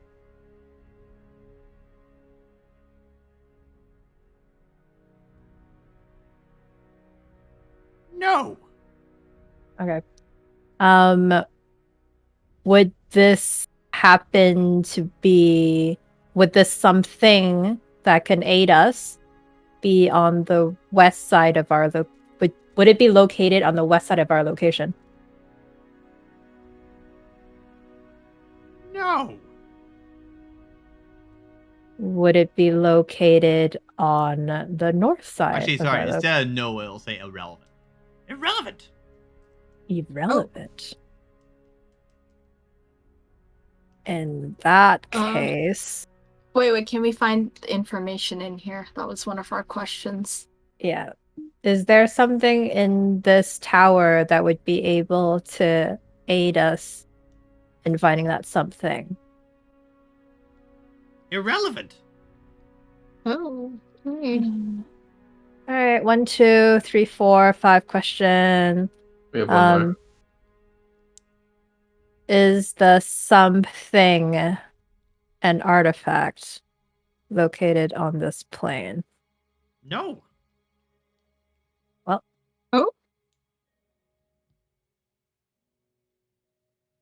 I think that's the 5 questions, right? 1, 2, 3. That is the 4, 5 questions. Yeah. I knew it. I called it. So we need to find something not located on this plane that would be able to assist us. Wait. The way that was phrased, it could also be that it's not an artifact. It's That's either true. not located on this plane or it's not an artifact. That's Oh, true. I said That's true. something, didn't I? I said the something. You Is said the it's located not something an an artifact. You artifact? said something every time. That was very specific. Also, Oh, you well, specifically asked for a mentor. That is not a good way of asking for any other thing that's not a mentor. Well, I said someone like Who would a be a mentor. mentor? I said In the like form a of mentor. It says in the form Yes. of a mentor. I You said- copied it word for word. Ah, Yeah, exactly. It was very specific. Well, regardless, the fact that we asked a something on this plane and it said no. Well, we asked an artifact, Artifact. on this Yeah. plane. You see, you make the mistakes that I made at the start. You ask too specifically. Hmm. And yet, not specific enough. Well, you did mention we could try again tomorrow. Of course. All right, let's narrow it down tomorrow then. How long are you staying in that area, by the way? We're above the high forest now. I say we should No, I mean- probably head back to your haven. How long are you planning to stay near the haven where we can reach out to you and get more information about this conflict? I'm not so sure. But once I leave, you may not see me again. Ever? Is there any way we can contact you? Oh, through magic, I suppose. Kind of magic. Spells, Something like a sending spell. We don't have sending, do we? Is there a range on No. that? Sending has no range, I believe. Oh. Yeah. I need As to long as- learn as long as sending. you're on Don't the- have sending. You need to be on the same. Same plane. Is that something you can teach to Niserie over here? So we can keep in touch at least? Huh. I unfortunately never learned it. Oh. Okay. Hmm.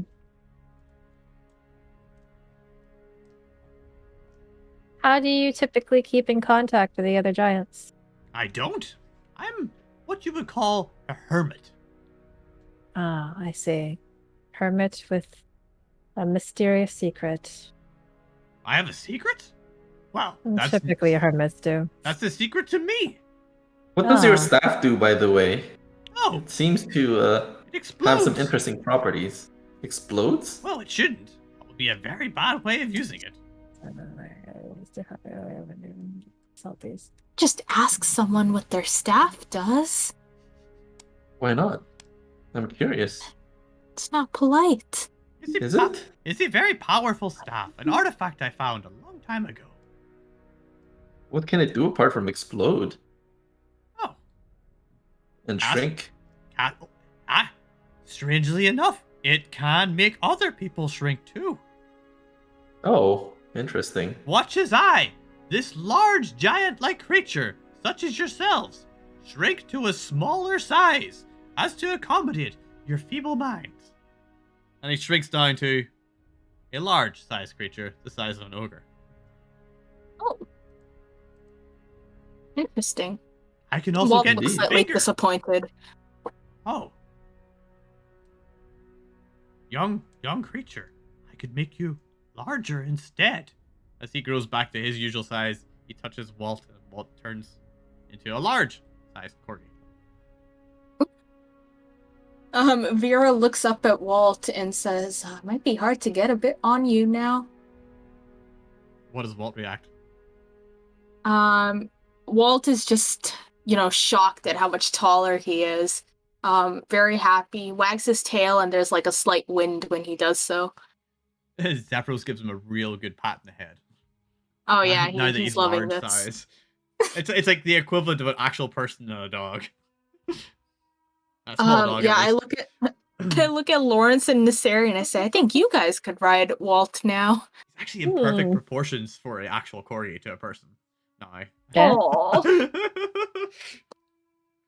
Is it evening now? Is it time for to sleep? Yeah, it's evening, so he steers it back towards Heaven, so you park over Heaven again.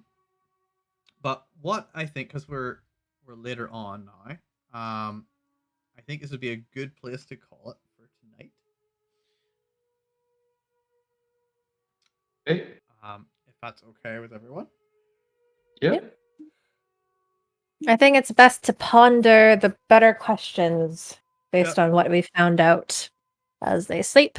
Noting that you do have the option of another chance here, but it's not necessarily something that can keep happening. Right. Based on and you'll know this, Niserie, based on the current condition of Zephryos, maybe he's been doing this too much. Oh. I see. There's like a limit any person can take, and it's like you can go downhill slowly, or you might just snap. Got it. So we make the next one count. Got it. Got it.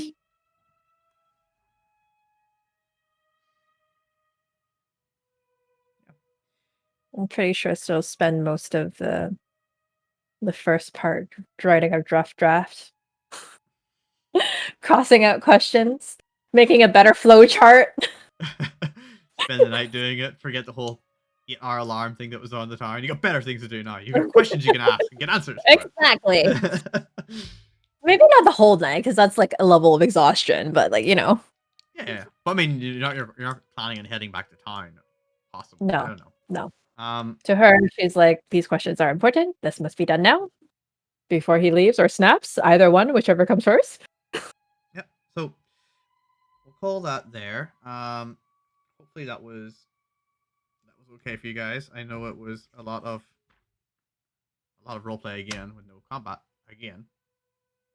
A lot of weird. It's roleplay. fine. This is supposed to, this again. This takes up like one page in the entire book, so like Oh wow. Yeah, I mean this is the last portion of the prelude to Storm King's Thunder. It's just Oh, a we're not prelude? even done the prelude. All right. Wow. We're going a little bit. We're going a little. Yeah, I mean that's the thing. Like the prelude is supposed to be level 1 to 5, but I bypassed all that and then made up all the Oh. stuff in Haven. So you guys have been doing stuff that wasn't part of the book, and this is actually part of the prelude to give you context to the story. I Right. So see. it's the first kind of 4 levels, as it were, aren't really necessary, and then this is part of it. So. Oh, this is like the death house of Storm King's Thunder. Yeah, it's Mm. yeah. Storm Kings has a level Great 1 to 5 upheaval. portion of it. I've heard Yeah. about it. Yeah, great upheaval. It's a good portion, but it's very heavy on like combat in the first couple of bits, where you basically have a little town that you gotta steal from goblins and stuff, and it's just like, it's like it's not really necessary. Like people say, Storm Kings is a great one to go into if you've got characters that are level 5 from other campaigns, and you just like bypass that first section.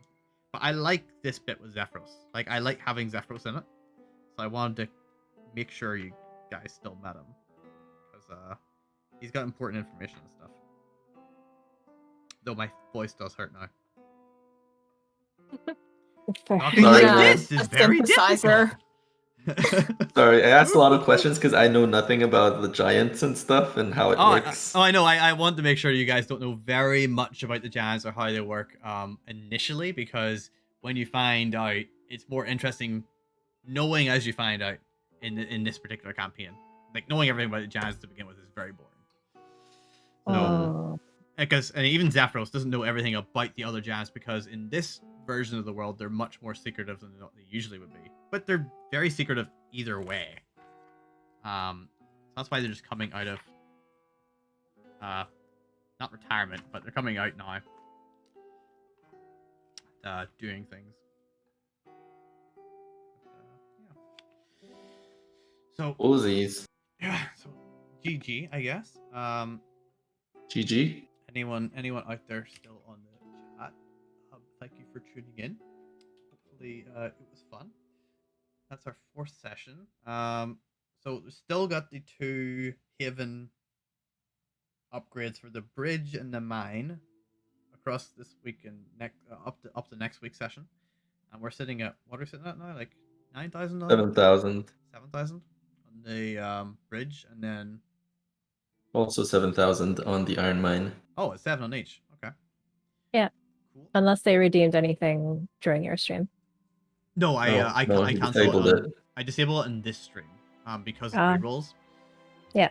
And then Then we have enable it. 7,000 each. Close race, guys. Yeah. So, anyone who's watching our streams during the week, please redeem stuff so Haven can get some upgrades. At the minute, we still have the quest to pick up, as it were, for the trade route. Yep. See what- Bearing in mind that this does not stack, meaning that if, for example, Build a Bridge wins, then Iron Man. That'd be Iron nice. Man. Oh yeah, Iron Man. You need iron to make Iron Man. True. Technically, he's a gold titanium alloy, but And I mean, his core is not exactly buildable in D&D, I don't think. actually, With magic? Maybe. That would be interesting to explore. I think an artificer would really enjoy that. Anyways, so then if Build a Bridge wins, then Iron Mine does not cross over into the following weeks. So any points redeemed there will essentially be null. Can And, we still get the villagers to build an iron mine though if no one redeems it? We'd start from Yes. scratch, no? They'll eventually do it, but it won't be their priority list. So the whole thing is, you guys have only spent like 3 or so days in the campaign, right? So like, because you haven't been doing any traveling, there hasn't been any time moving along. So they haven't been doing anything because the funeral was still this morning, right? So like, Yep. nothing's been done today. Not anything evident. has Today's been a done. time of mourning. Yeah, exactly that as well. So you know, these things We move also along. haven't discussed it with them either, Yeah, because like- they've been preoccupied with the funerals. Yeah, for the weekly Yeah. quests to be slow up to this point is good anyway. Like, there's no point in like unlocking all this extra stuff whenever you've only had a couple of days in game. Once you start moving around, there'll be a lot more stuff that'll be unlocked, and it'll work better in the time frame once you get past this point, and you actually start moving away from Haven to go and do stuff elsewhere. So, because you're not gonna spend like all your time in Haven. It's supposed to be a stop point that you come back to every so often, whenever you want to or need to. Not your only place that you're ever in. Like the entire campaign takes up the entire map, so it's not there for show. It is all there. This is our HQ though, right? It is your HQ. That's the intention behind it. So yeah. Anyway, I don't know whether to raid anyone or not, or just chill for the night. It's already like midnight. Yeah, it's not midnight everywhere.